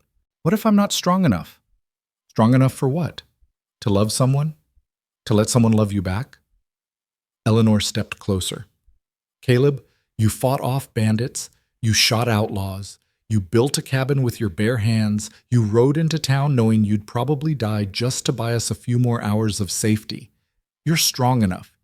You're just not ready to believe it. What if you're wrong about me? What if I'm right? The question hung between them as the town stirred to life around them. People were emerging from houses, opening shops, beginning the ordinary routines of another day on the frontier. Sheriff Garrett was being tended by capable hands. The outlaw who'd come for revenge was neutralized. The immediate crisis had passed, but the larger crisis, the one that lived in Caleb's chest, the one Eleanor had been trying to resolve since the day they met, that crisis was still unfolding. Thomas appeared in the doorway, wiping his hands. Both patients are stable. The sheriff's asking for you, Caleb. Says he needs to discuss security. Caleb nodded, but didn't move. He was looking at Eleanor, at the woman who'd seen through his walls from the beginning, who challenged him and pushed him and refused to let him hide. The woman who'd killed to protect him, who was asking him again to choose. I don't have an answer yet, he told her quietly, about staying, about us, about any of this. I know, but you have a question now. That's progress. Eleanor smiled tiredly. Go talk to the sheriff. We'll figure out the rest later. We have time. Did they? Caleb wasn't sure, but as he walked into the doctor's office to face the practical questions of law and security, he found himself hoping she was right, because for the first time in 15 years, Caleb Hartley was beginning to believe that maybe, just maybe, surviving wasn't enough. Maybe it was time to learn how to live. Sheriff Garrett looked worse in daylight than he had in the chaos of the previous night. His face was gray with pain despite the laudanum Thomas had administered, and his shoulder was wrapped in enough bandages to stock a small hospital. But his eyes were sharp when Caleb entered the room. Sit, the sheriff said, gesturing to a chair with his good arm. We need to talk about what happens next. Caleb sat, aware of Thomas working quietly in the corner and Eleanor visible through the doorway, cleaning instruments with mechanical precision. The outlaw Garrett was unconscious in the other room, guarded by two townsmen with rifles who looked like they hoped he'd wake up and try something. The territorial marshal will be here in 3 days, Sheriff Garrett continued. Maybe 4 if the weather turns. He'll want statements from everyone. He'll also want to know why a member of the Deacons gang rode 20 miles to kill a civilian. Because I shot his brothers. You shot 2 criminals in the act of committing crimes. That's not murder. That's justice. The sheriff shifted, wincing. But it tells me something important. It tells me these men have long memories and longer reach than we thought, which means this might not be over. Caleb felt cold settle in his gut. You think there are more? I think Clem Deacons is sitting in a territorial prison with nothing but time and rage. I think he has friends, maybe family, who believe blood demands blood. And I think you painted a target on yourself and everyone you care about the moment you intervened. Then I should leave. Go back to my cabin, let things settle. That's the worst thing you could do. Sheriff Garrett's voice was firm, despite his pain. You leave, and they'll come here anyway, looking for leverage. Dr. Whitman, his daughter. They're known associates now. Leaving doesn't protect them. It just means you won't be here when trouble comes. The same thing Eleanor had said, but hearing it from the sheriff carried different weight. This was professional assessment, not emotional appeal. What are you suggesting? I'm suggesting you stay. Take that deputy position I offered. Help me keep this town safe while I'm healing. And more than that, be visible. Let whoever's watching know that Silver Ridge isn't easy prey, that we've got a man who can shoot straight and won't back down. That's using me as bait. That's using you as deterrent. There's a difference. The sheriff's expression softened slightly. Look, son, I've been doing this work long enough to read situations. That man who came for you last night, he did his research, knew about the doctor's daughter, knew she mattered to you, planned to use her as leverage. That means someone's been watching. Someone in town talked, deliberately or not, and that someone might talk again. You're saying there's an informant. I'm saying information flows in ways we can't always control. Could be innocent, someone in a saloon mentioning the stranger who shot the Deacon's boys. Could be deliberate, someone with connections to the gang. Either way, the cat's out of the bag. The only question is whether you're here to handle what comes next, or whether you're going to run and hope it doesn't find you. Caleb looked through the doorway at Eleanor, who'd stopped pretending not to listen and was now openly watching the conversation. Her face was unreadable, but her hands were still, waiting. "Give me time to think," Caleb said. "Time's not always a luxury we get, but I'll give you until tomorrow." Sheriff Garrett closed his eyes, exhaustion finally overtaking determination. "Just remember, sometimes the bravest thing isn't facing down outlaws. It's facing down your own fear and deciding to stay anyway." Caleb left the office as Thomas moved to check on his patient. Outside, the morning had fully arrived, Silver Ridge going about its business with the resilience frontier towns developed. Yesterday's violence already becoming yesterday's news, today's chores taking precedence. Eleanor caught up with him halfway down the street. "Where are you going?" she asked. "To think." "Can I come with you?" Caleb wanted to say no, wanted the space to wrestle with this decision alone. But he'd been alone for years, and it had solved exactly nothing. "All right," he said. They walked to the edge of town, to the spot where the road forked and civilization gave way to wilderness. The same spot they'd stood during his 3-day trial, back when he'd thought time alone would provide answers instead of just more questions. "The sheriff's right, isn't he?" Eleanor said after a long silence. "About leaving making things worse. Probably. But you're still considering it. Old habits." "Running isn't a habit, Caleb. It's a choice. And you keep choosing it even when evidence says it doesn't work." She turned to face him. "What would it take? For you to stay? What would make the risk worth it?" "I don't know if anything can." "That's not true. You rode back into town with a gun at your back. You were willing to die to protect us. That's not someone who thinks nothing's worth the risk. That's someone who's already decided what matters but won't admit it." Caleb kicked at a stone, watching it skitter down the road. "Every person I ever loved died. My parents, Dutch, everyone. The lesson couldn't be clearer. The lesson you took is that love equals loss. But that's not the only lesson available."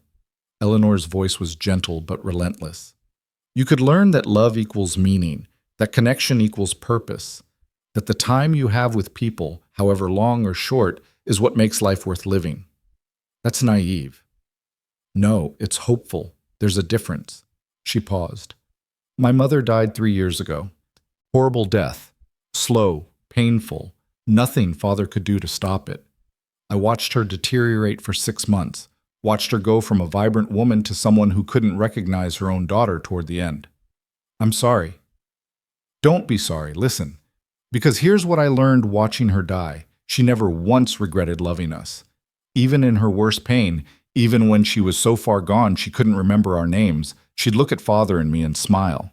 Like somewhere deep down, she still knew we mattered, that she'd chosen right." "But you lost her." "Yes. And it hurt more than anything I'd ever experienced. Still hurts. But you know what would hurt more? If she'd decided we weren't worth the risk. If she'd isolated herself to avoid the possibility of loss. Then I wouldn't just have grief. I'd have emptiness.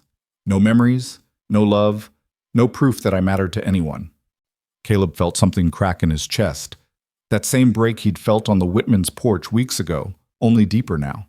More fundamental. "I don't know if I'm strong enough to survive losing again," he admitted. "You're strong enough. You've survived it multiple times. The question isn't whether you can survive loss. You've already proven you can. The question is whether you're brave enough to risk it again for the chance to live instead of just exist. And if I'm not?" Eleanor reached out and took his hand, and the contact felt like an anchor in stormy water. "Then I'll be disappointed, but I'll understand. Trauma doesn't heal on anyone else's timeline." She squeezed his fingers. "But I want you to know something before you decide. Whatever you choose, you've already changed me. These past weeks, even the parts where you were running, they've shown me it's possible to connect with someone again, to feel seen, to hope for something more than just duty and routine. Eleanor, I'm not trying to manipulate you. I'm just being honest. Whether you stay or go, you've already mattered. You can't take that back. So the only question left is whether you want to see what else could grow here, or whether you want to lock it in memory and walk away. Caleb stood there holding her hand, looking at the fork in the road, understanding that this was the real choice. Not town versus cabin, not safety versus risk, but existence versus life. Survival versus living. I need to see something, he said abruptly. What? My cabin. I need to see it one more time before I can decide. Eleanor's face fell slightly, but she nodded. When will you leave? Now. I can be there by nightfall, back by tomorrow afternoon. Will you tell the sheriff? I will, but Caleb... She held his hand tighter. Come back, please. Whatever you decide, come back and tell me to my face. Don't just disappear. I won't disappear. Promise me. The word hung between them, weighted with all the promises he'd broken to himself over the years, all the commitments he'd avoided, all the connections he'd severed. I promise, he said. She released his hand and the absence felt like cold wind. Caleb walked back to town, gathered minimal supplies, and was riding northwest within the hour. The journey that had taken 2 days on his first trip took less than 8 hours this time, pushing his horse hard, eating up miles with an urgency that surprised him. He reached his cabin as the sun touched the mountains, painting everything gold and shadow. The structure he'd built stood solid against the wilderness, logs chinked tight, roof sound, door straight on its hinges after he'd fixed it. It was good work. Honest work. Empty work. Caleb dismounted and walked through the cabin slowly, seeing it differently now. The single room that had felt like sanctuary now felt like a cell. The bed he'd built felt like a place to wait for death, not rest after living. The stove, the table, the shelf for his few books. All of it suddenly seemed less like a home and more like a monument to fear. This was what safety looked like. Cold. Quiet. Alone.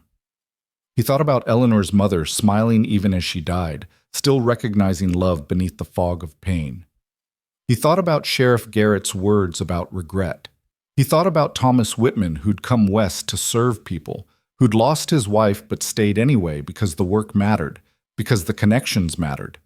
He thought about Eleanor asking him to choose. Caleb sat on his porch as darkness fell, watching stars emerge with a clarity only wilderness provided. This was supposed to be his answer, 300 acres of purchased peace, far from the possibility of loss. Instead, it felt like the loneliest place in the world. Morning came cold and clear, and with it, a certainty Caleb hadn't felt in years. He packed carefully, not everything, but essentials, clothes, books, his father's pocket watch that had survived the fire. Things that mattered. Then he walked around the cabin one more time, saying goodbye to the dream it represented. He wasn't abandoning it entirely. The land was still his, the cabin still sound. He might come here sometimes when he needed space or silence. But it wouldn't be his whole life anymore. It couldn't be. Because Eleanor was right. Surviving wasn't enough. He was saddling his horse when he saw the smoke. At first he thought it was morning mist burning off, but the color was wrong, too dark, too thick. And it was coming from the wrong direction. Not from his land, but from the southeast. From the direction of Silver Ridge. Caleb's blood went cold. He mounted and rode hard, pushing his horse to the edge of safety, covering the 20 miles in under 4 hours. Long before he reached town, he could smell it. Wood smoke and something chemical, acrid and wrong. He came over the final rise and saw Silver Ridge burning. Not the whole town, but a significant portion. The doctor's office was fully engulfed, flames reaching toward the sky, and fire was spreading to adjacent structures. People swarmed like ants, forming bucket brigades, shouting directions, organized chaos trying to contain disaster. Caleb rode straight in, dismounted before his horse fully stopped, grabbed the first person he saw. "The doctor! Oh, Eleanor! Where are they?" The man, one of the ranch hands he vaguely recognized, pointed toward the church. "Doctor's there with patients. But his daughter, someone said she went back inside for medical supplies before the fire spread." Caleb's vision narrowed to a tunnel. The office was an inferno, the roof already caving, black smoke pouring from windows. No one could be alive in there. No one could survive that. But Eleanor had gone in anyway.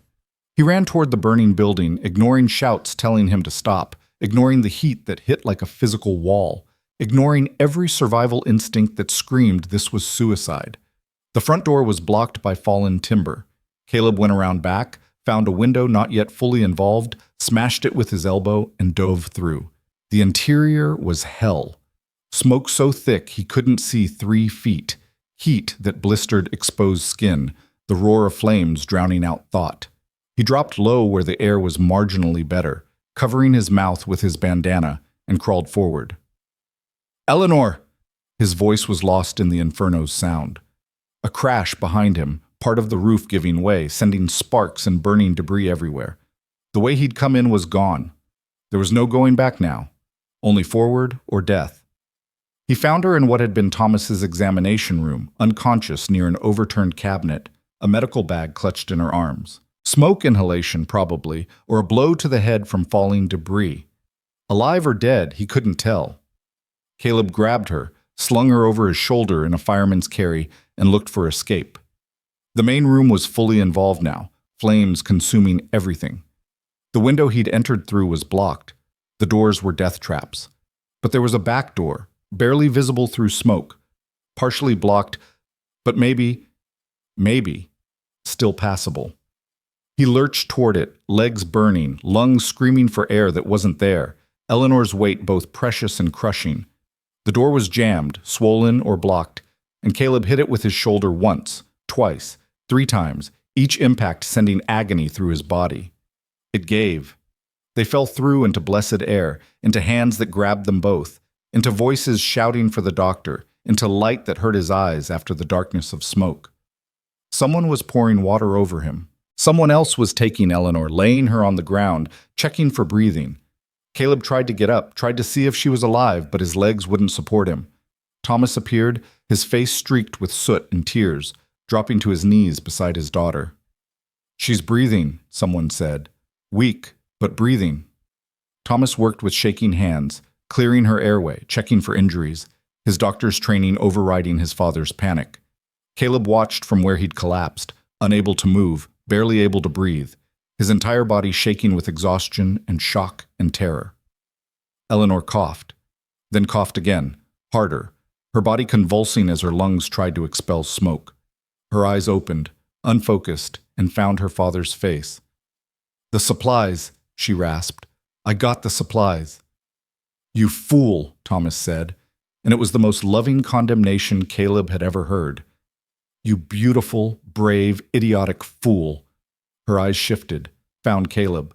Recognition sparked through the pain. "You came back," she whispered. "Of course I came back." His voice was ruined from smoke. "I promised." She smiled, just slightly, then coughed again and lost consciousness. Thomas continued working, other people helping now, moving Eleanor to a place away from the smoke and heat. Caleb tried to stand, made it to his knees before someone, Sheriff Garrett, somehow mobile despite his injuries, pushed him back down. "Easy, son. You breathed in enough smoke to kill a horse. Let us handle this. The fire? Under control. We'll lose the doctor's office and probably the building next to it, but the bucket brigades are winning. Town will survive." The sheriff's expression was grim. Question is whether it was an accident or not.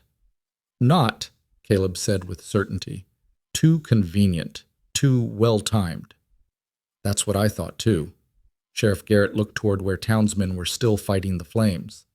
"Found evidence of accelerant in the alley. Coal oil, looks like. Someone set this deliberately. The Deacon's gang. Has to be. Can't prove it yet. But the outlaw we captured? He's gone. Sometime during the chaos, someone unlocked the cell and let him walk out. Guards are both unconscious, hit from behind. Professional work." Caleb felt rage cut through the exhaustion. "So there is an informant. Someone in town working with them." "Looks that way. Which means this isn't over, not by a long shot." The sheriff paused. "Still thinking about leaving?" Caleb looked toward where Eleanor lay, Thomas hovering over her, her chest rising and falling with labored breaths. He looked at the burning building that had nearly killed her, at the town that was still fighting to save itself, at the people who'd pulled him and Eleanor from the flames. He thought about his empty cabin 20 miles away, about the isolation that was supposed to keep him safe but had nearly cost him everything. "No," he said, "I'm not leaving. Even though it's more dangerous now than ever, especially because of that." Caleb finally managed to get to his feet, swaying but standing. "If someone's targeting this town because of me, then I'm staying until they're dealt with. All of them. However long it takes." Sheriff Garrett smiled despite the circumstances. "Good. Because I'm going to need help. This shoulder's going to keep me useless for weeks, and we've got a snake in our garden that needs rooting out. I'll find them. I know you will.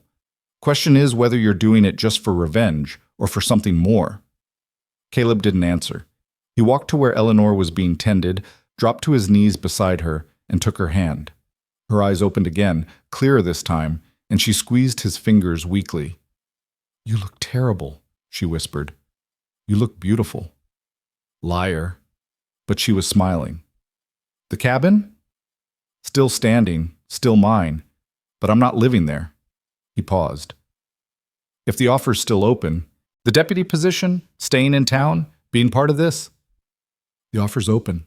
Always was." Her voice was getting stronger. "What changed your mind?"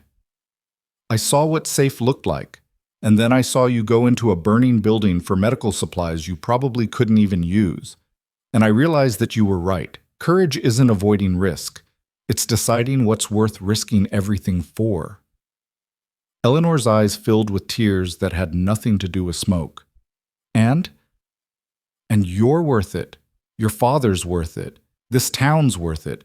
Being part of something larger than fear, that's worth it. Even if you lose? Even then. Because at least I'll have lived first.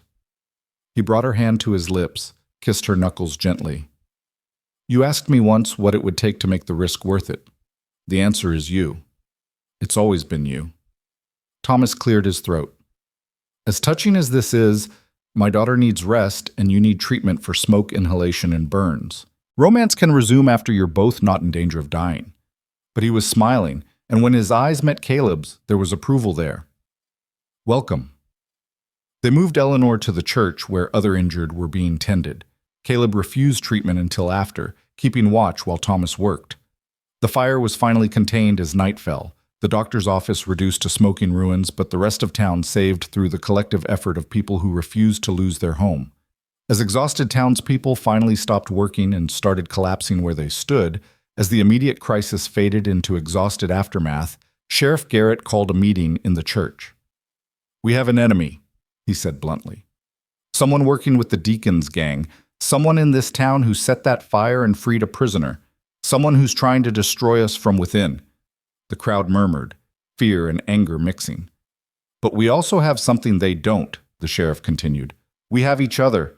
We have a doctor who won't stop healing even when his office burns down. We have his daughter who'll risk her life to save supplies. And we have a man who rode into fire because someone needed saving." Eyes turned toward Caleb, and he fought the urge to shrink from the attention. "Caleb Hartley has agreed to serve as deputy marshal," Sheriff Garrett announced. "He'll be helping root out whoever's behind this.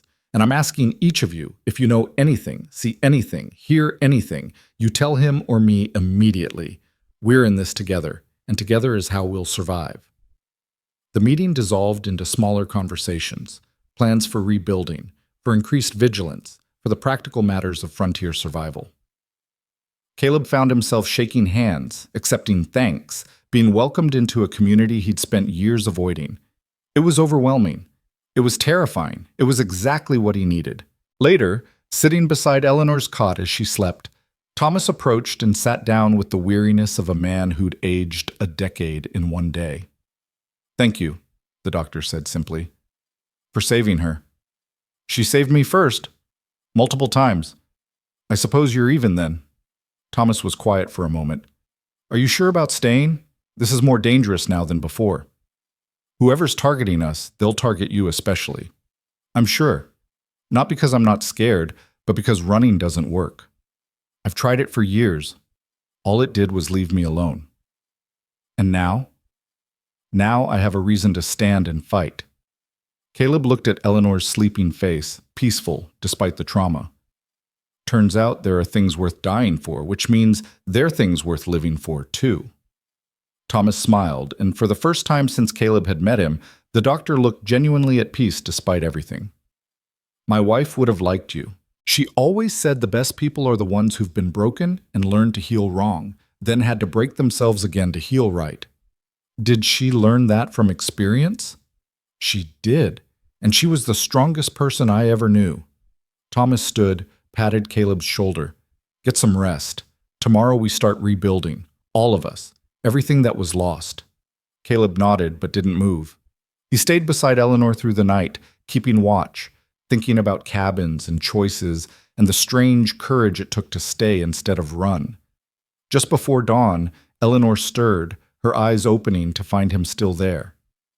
"You're staying," she said. Not a question. "I'm staying.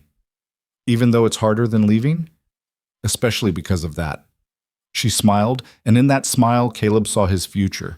Not safe, not easy, but real. Worth fighting for. Worth risking everything to keep. He took her hand, and this time he didn't let go.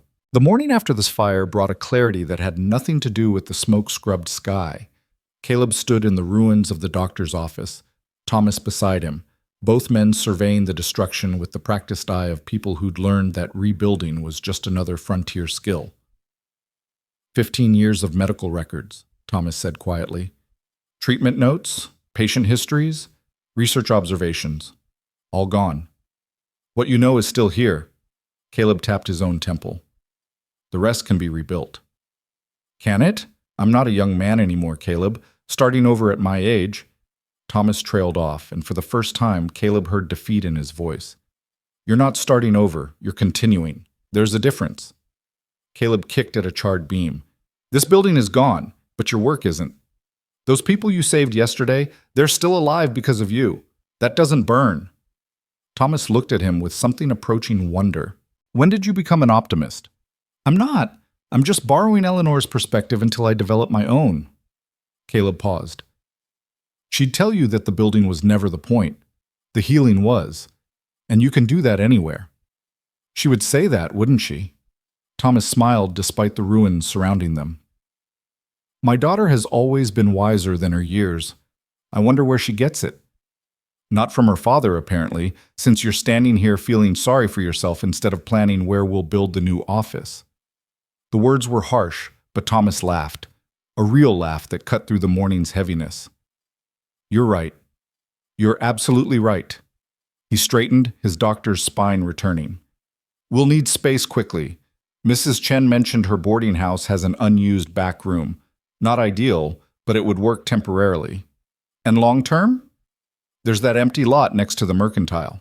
Better location anyway, closer to the center of town. The Thomas's energy was building now, physicians' practicality overriding emotional exhaustion. We'd need lumber, labor, funding. The territorial governor has emergency reconstruction funds. Sheriff Garrett mentioned it last month when the schoolhouse needed repairs. Caleb had been paying attention even when he'd thought he was leaving, apparently. And every man in town owes you for treating their families. They'll provide labor. You've thought about this. I've thought about a lot of things lately, including how to make staying possible. Caleb looked toward the church where Eleanor was resting. She'll want to help with the rebuilding. You know she will. She'll insist on it, even if it kills her. My daughter inherited her mother's stubbornness along with her compassion. Thomas's expression grew serious. Speaking of which, what are your intentions there? The question was blunt, fatherly, and completely justified. Caleb met Thomas's eyes directly. Honest answer? I don't know yet. I know I care about her. I know I'm willing to stay and fight for this town partly because she's in it. But I'm also still learning how to be someone who stays. Someone who builds instead of runs. He paused. I don't want to make promises I might not be able to keep. Fair enough. But let me tell you something about my daughter. She doesn't need promises. She needs presence. She needs someone who'll show up day after day, even when it's hard, especially when it's hard. Can you do that? I'm going to try. Then that's enough for now. Thomas extended his hand and Caleb shook it, feeling the weight of trust being extended. Welcome to the family, Deputy Hartley. May heaven help us both. They spent the morning organizing reconstruction efforts while Eleanor recovered under Mrs. Patterson's watchful eye at the boarding house. The older woman had appointed herself nurse and was taking her duties seriously enough to ban all visitors until Eleanor had proper rest. By noon, Caleb had commitments from a dozen men for labor, a promise from the mercantile owner to donate materials at cost, and a headache from navigating the politics of a community he was still learning to be part of. Sheriff Garrett found him outside the general store, looking more mobile than he had any right to be with a shoulder injury less than 2 days old. "You should be resting," Caleb said. "I'll rest when I'm dead. Right now, we have work to do." The sheriff gestured toward his office. "Found something you need to see." Inside, spread across the sheriff's desk, was a collection of items that made Caleb's stomach tighten. A map of Silver Ridge with certain buildings marked. A list of names. Thomas Whitman. Eleanor Whitman. Sheriff Garrett. And at the top, underlined twice, Caleb Hartley. Caleb. And a telegram, creased from reading. "Found these in the cell where we were holding that Garrett fellow," the sheriff said. "He didn't take them when he escaped.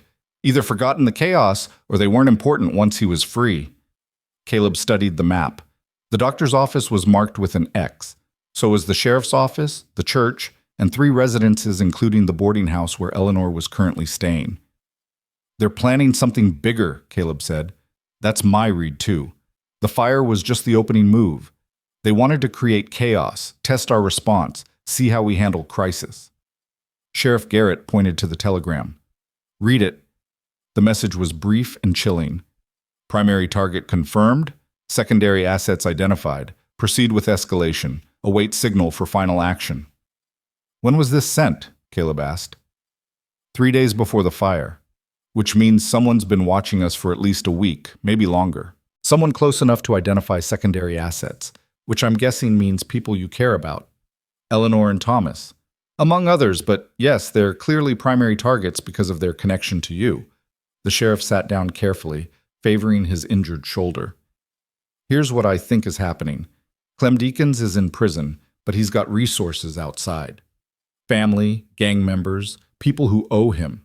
He's orchestrating something from behind bars. Revenge, yes, but also something bigger. A statement." "What kind of statement?" "The kind that says you can't cross the Deakins gang without consequences. The kind that makes an example out of an entire town." Sheriff Garrett's voice was grim. "They're not just after you anymore, Caleb. They're after everyone you've connected with. They want to destroy what you've built here before it's even fully formed." Caleb felt cold rage settle in his chest.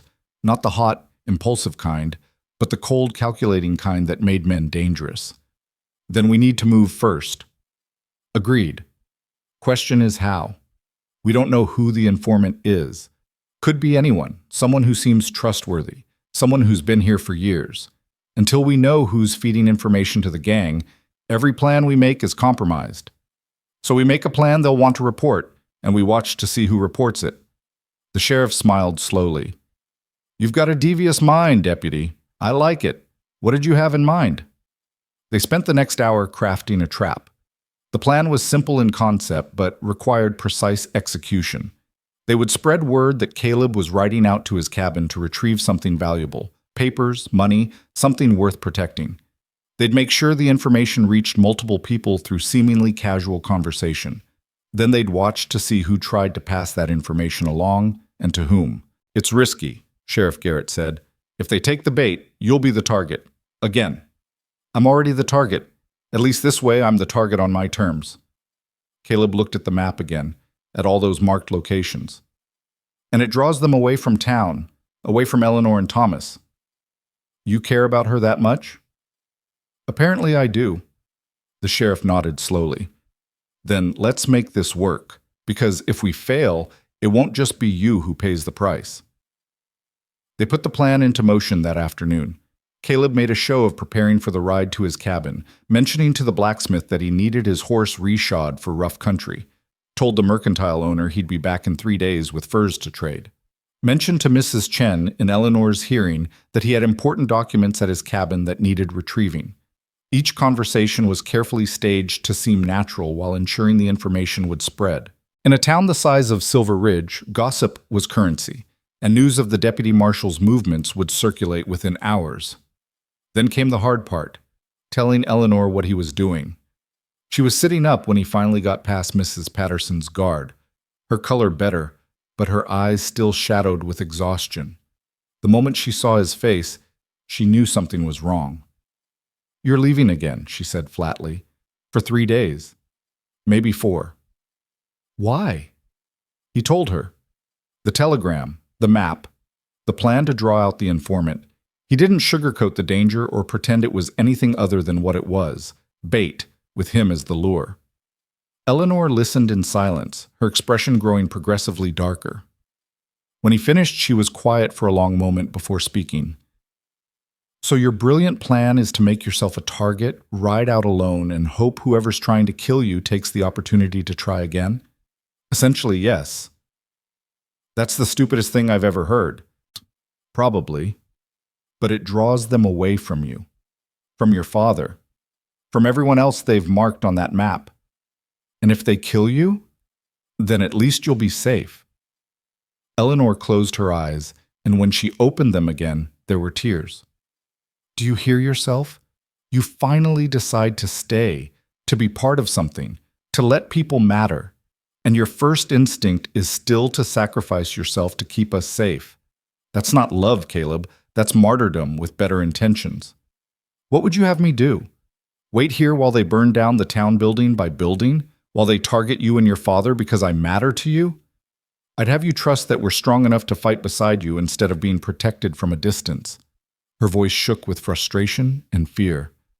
"I went into a burning building yesterday. I shot a man to save your life. I'm not some fragile thing that needs shielding. I'm a partner, or I'm nothing. If something happened to you because of me, then that would be my choice, my risk, my life." She reached for his hand, gripping it hard. "You don't get to make that decision for me. You don't get to decide I'm safer without you. I'm not." "Eleanor, listen to me. Please." Her eyes held his, fierce and unwavering. "I know you're scared. I know every person you've loved has been taken from you, and I know that makes you want to keep distance between yourself and anyone who might get hurt. But that's not protection. That's just preemptive grief. You're mourning losses that haven't happened yet instead of fighting to prevent them." The words hit like a hammer. Caleb felt his carefully constructed justifications crumble under the weight of her clarity. "I don't know how to do this any other way," he admitted. "Then learn. We'll learn together." Eleanor pulled his hand to her chest, holding it there. "If you're going to ride out and draw these people into a confrontation, then make it real. Don't make it a suicide mission dressed up as protection. Make it a plan where you actually intend to come back, where you fight to survive because you have something to survive for." "I do intend to come back." "Do you? Or are you already halfway to convincing yourself that dying for us is nobler than living with us?" Caleb wanted to argue, to defend his motives, to explain that he wasn't seeking death, just accepting its possibility in service of something larger. But Eleanor's eyes saw through all of it, saw the truth he'd been avoiding. He was terrified. Not of dying, but of living. Of letting himself build something that could be destroyed. Of loving someone enough that losing them would break him permanently. "I'm scared," he said simply. "I know, so am I. But Caleb," she squeezed his hand. "Fear is just proof we're alive. It's not a reason to stop living." They sat in silence, hands joined, while Mrs. Patterson bustled about pretending not to eavesdrop. Finally, Eleanor spoke again. "If you're going to do this, do it right. Take backup. Tell the sheriff exactly where you'll be and when, and come back. Not as a ghost seeking redemption, but as a man who has reasons to stay alive. Can you do that?" "I'll try." "Trying's not good enough. Promise me. Actually promise that you'll fight to come back, not just fight to protect us from a distance." Caleb looked at their joined hands, at the woman who'd seen through every wall he'd built, who'd challenged him and saved him and refused to let him hide. The woman who made him want to be brave enough to stay. "I promise," he said. "I'll come back." "Good." Eleanor released his hand, leaned back against her pillows. "Now get out of here before Mrs. Patterson decides you're tiring me and throws you out bodily. And Caleb, When you come back, we're going to have a long conversation about your tendency toward martyrdom. Looking forward to it. Liar. But she was smiling, and that smile carried him out of the boarding house and through the rest of the day's preparations.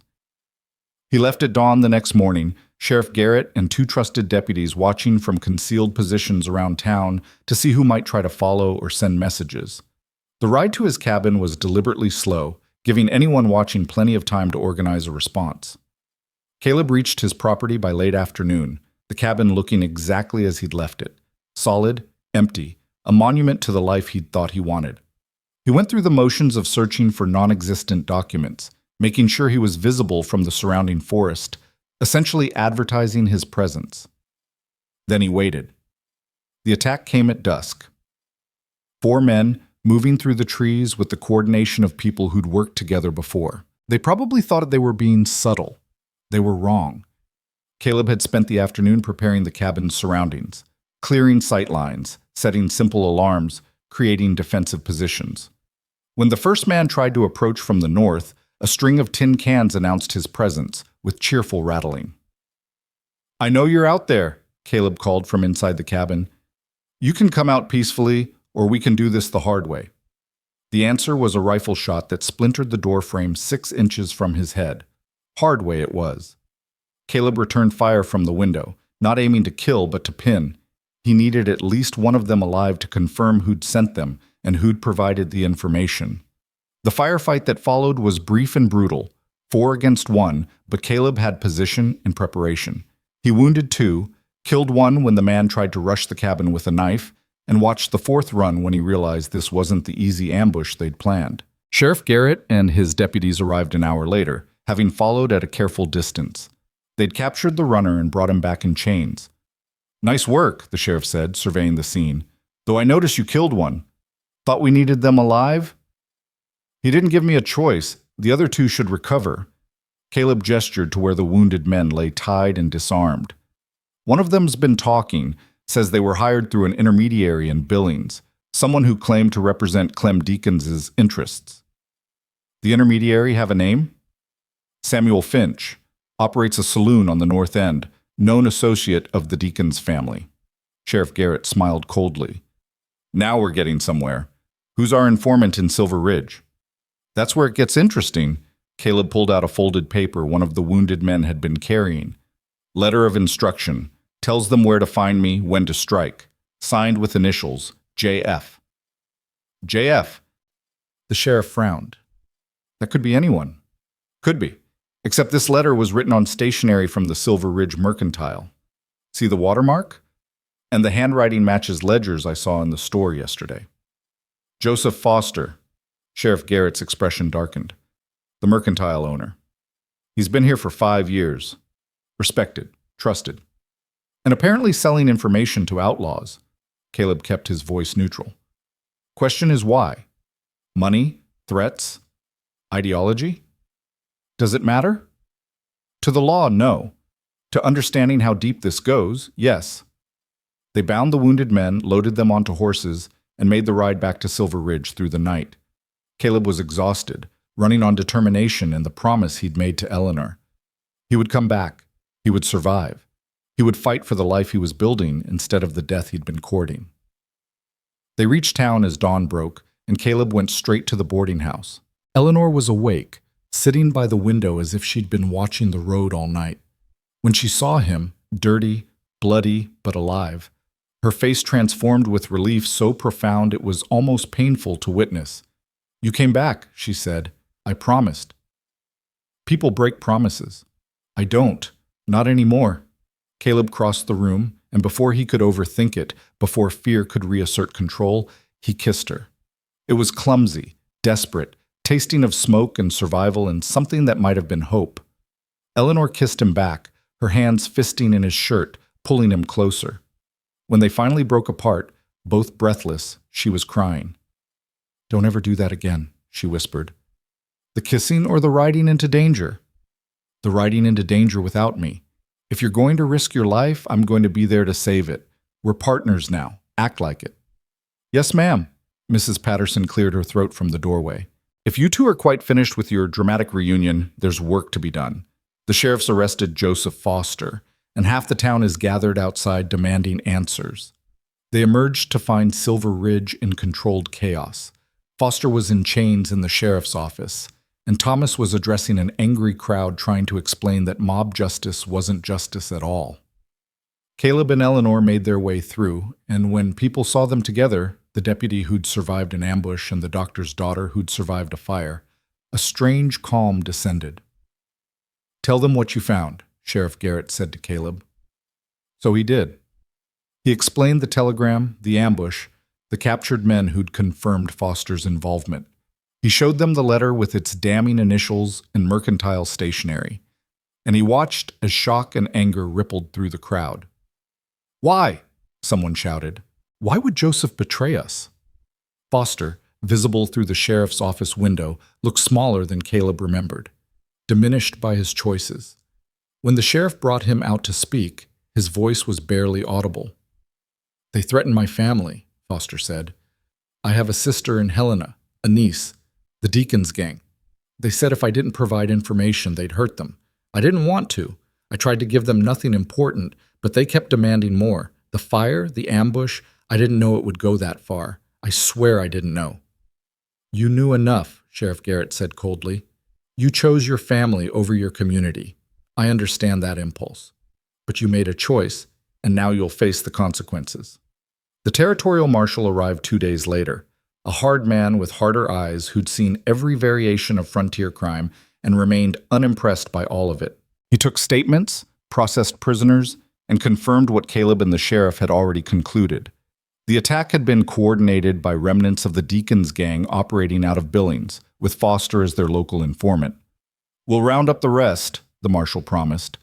"Might take months, but we'll get them.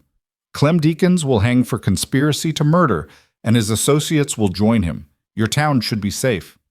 "Should be," Eleanor repeated after the marshal had left. "That's reassuring."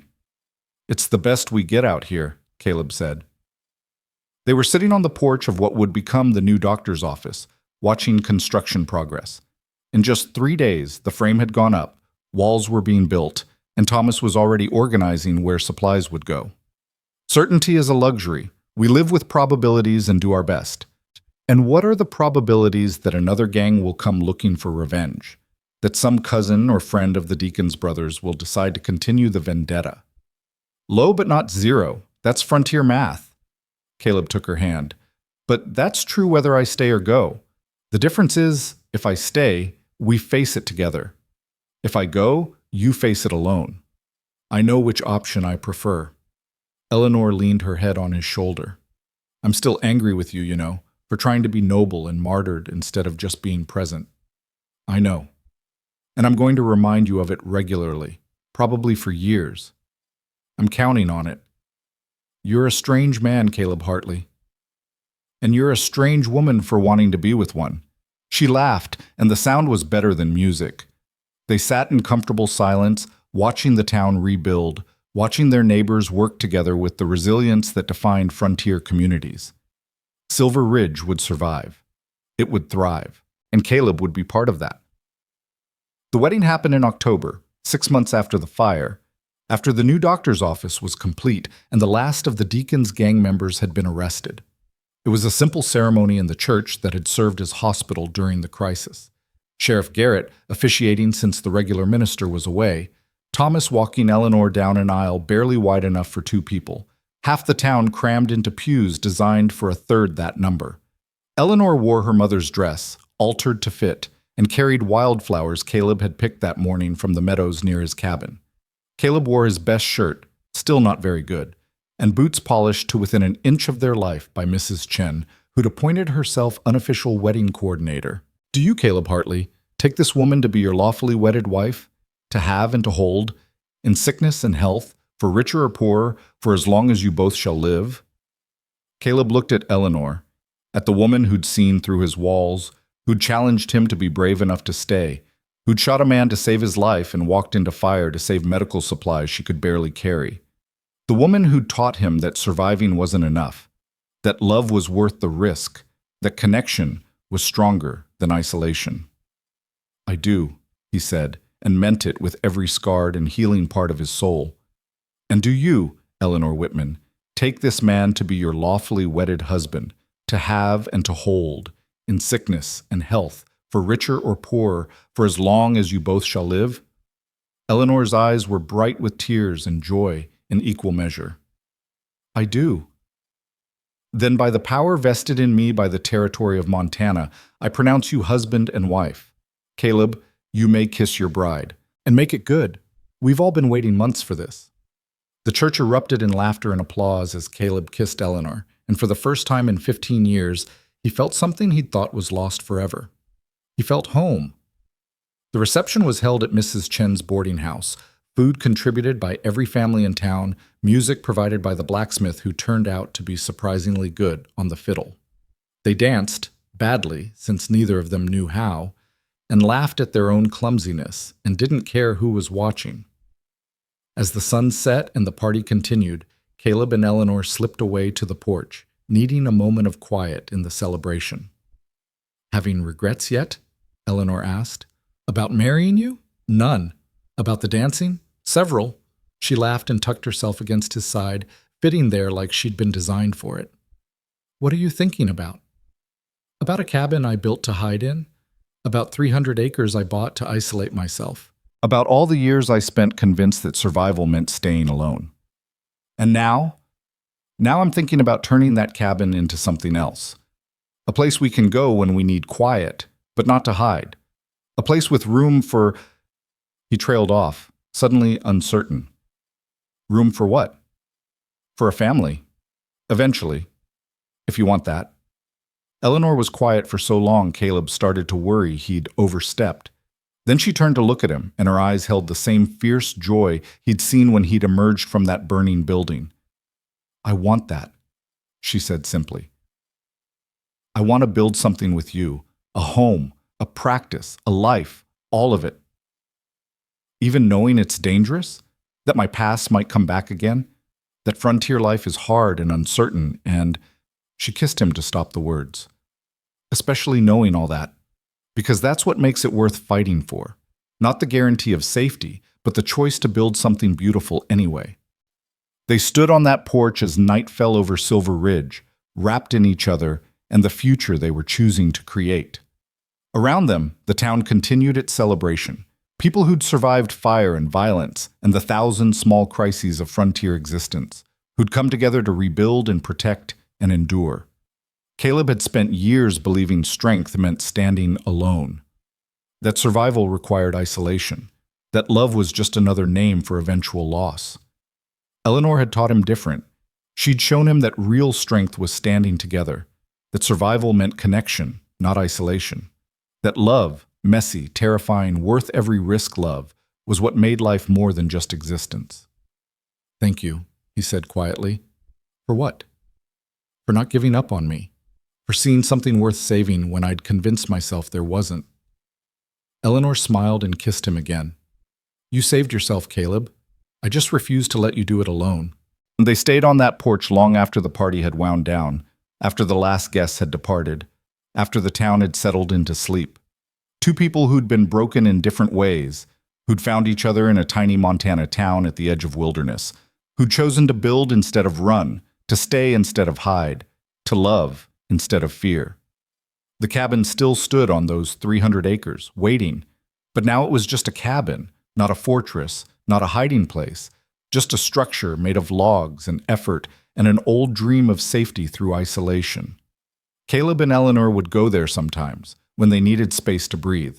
They'd fix it up, make it comfortable, turn it into something warm instead of cold.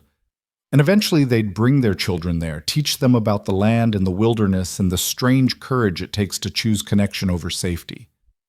But it would never be home. Not really. Home was Silver Ridge. Home was the new doctor's office where Thomas and Eleanor practiced medicine side by side. Home was the sheriff's office where Caleb continued to serve as deputy, keeping the peace and protecting the people he'd learned to let matter.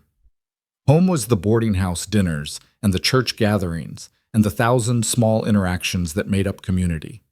Home was Eleanor standing beside him through everything the frontier could throw at them.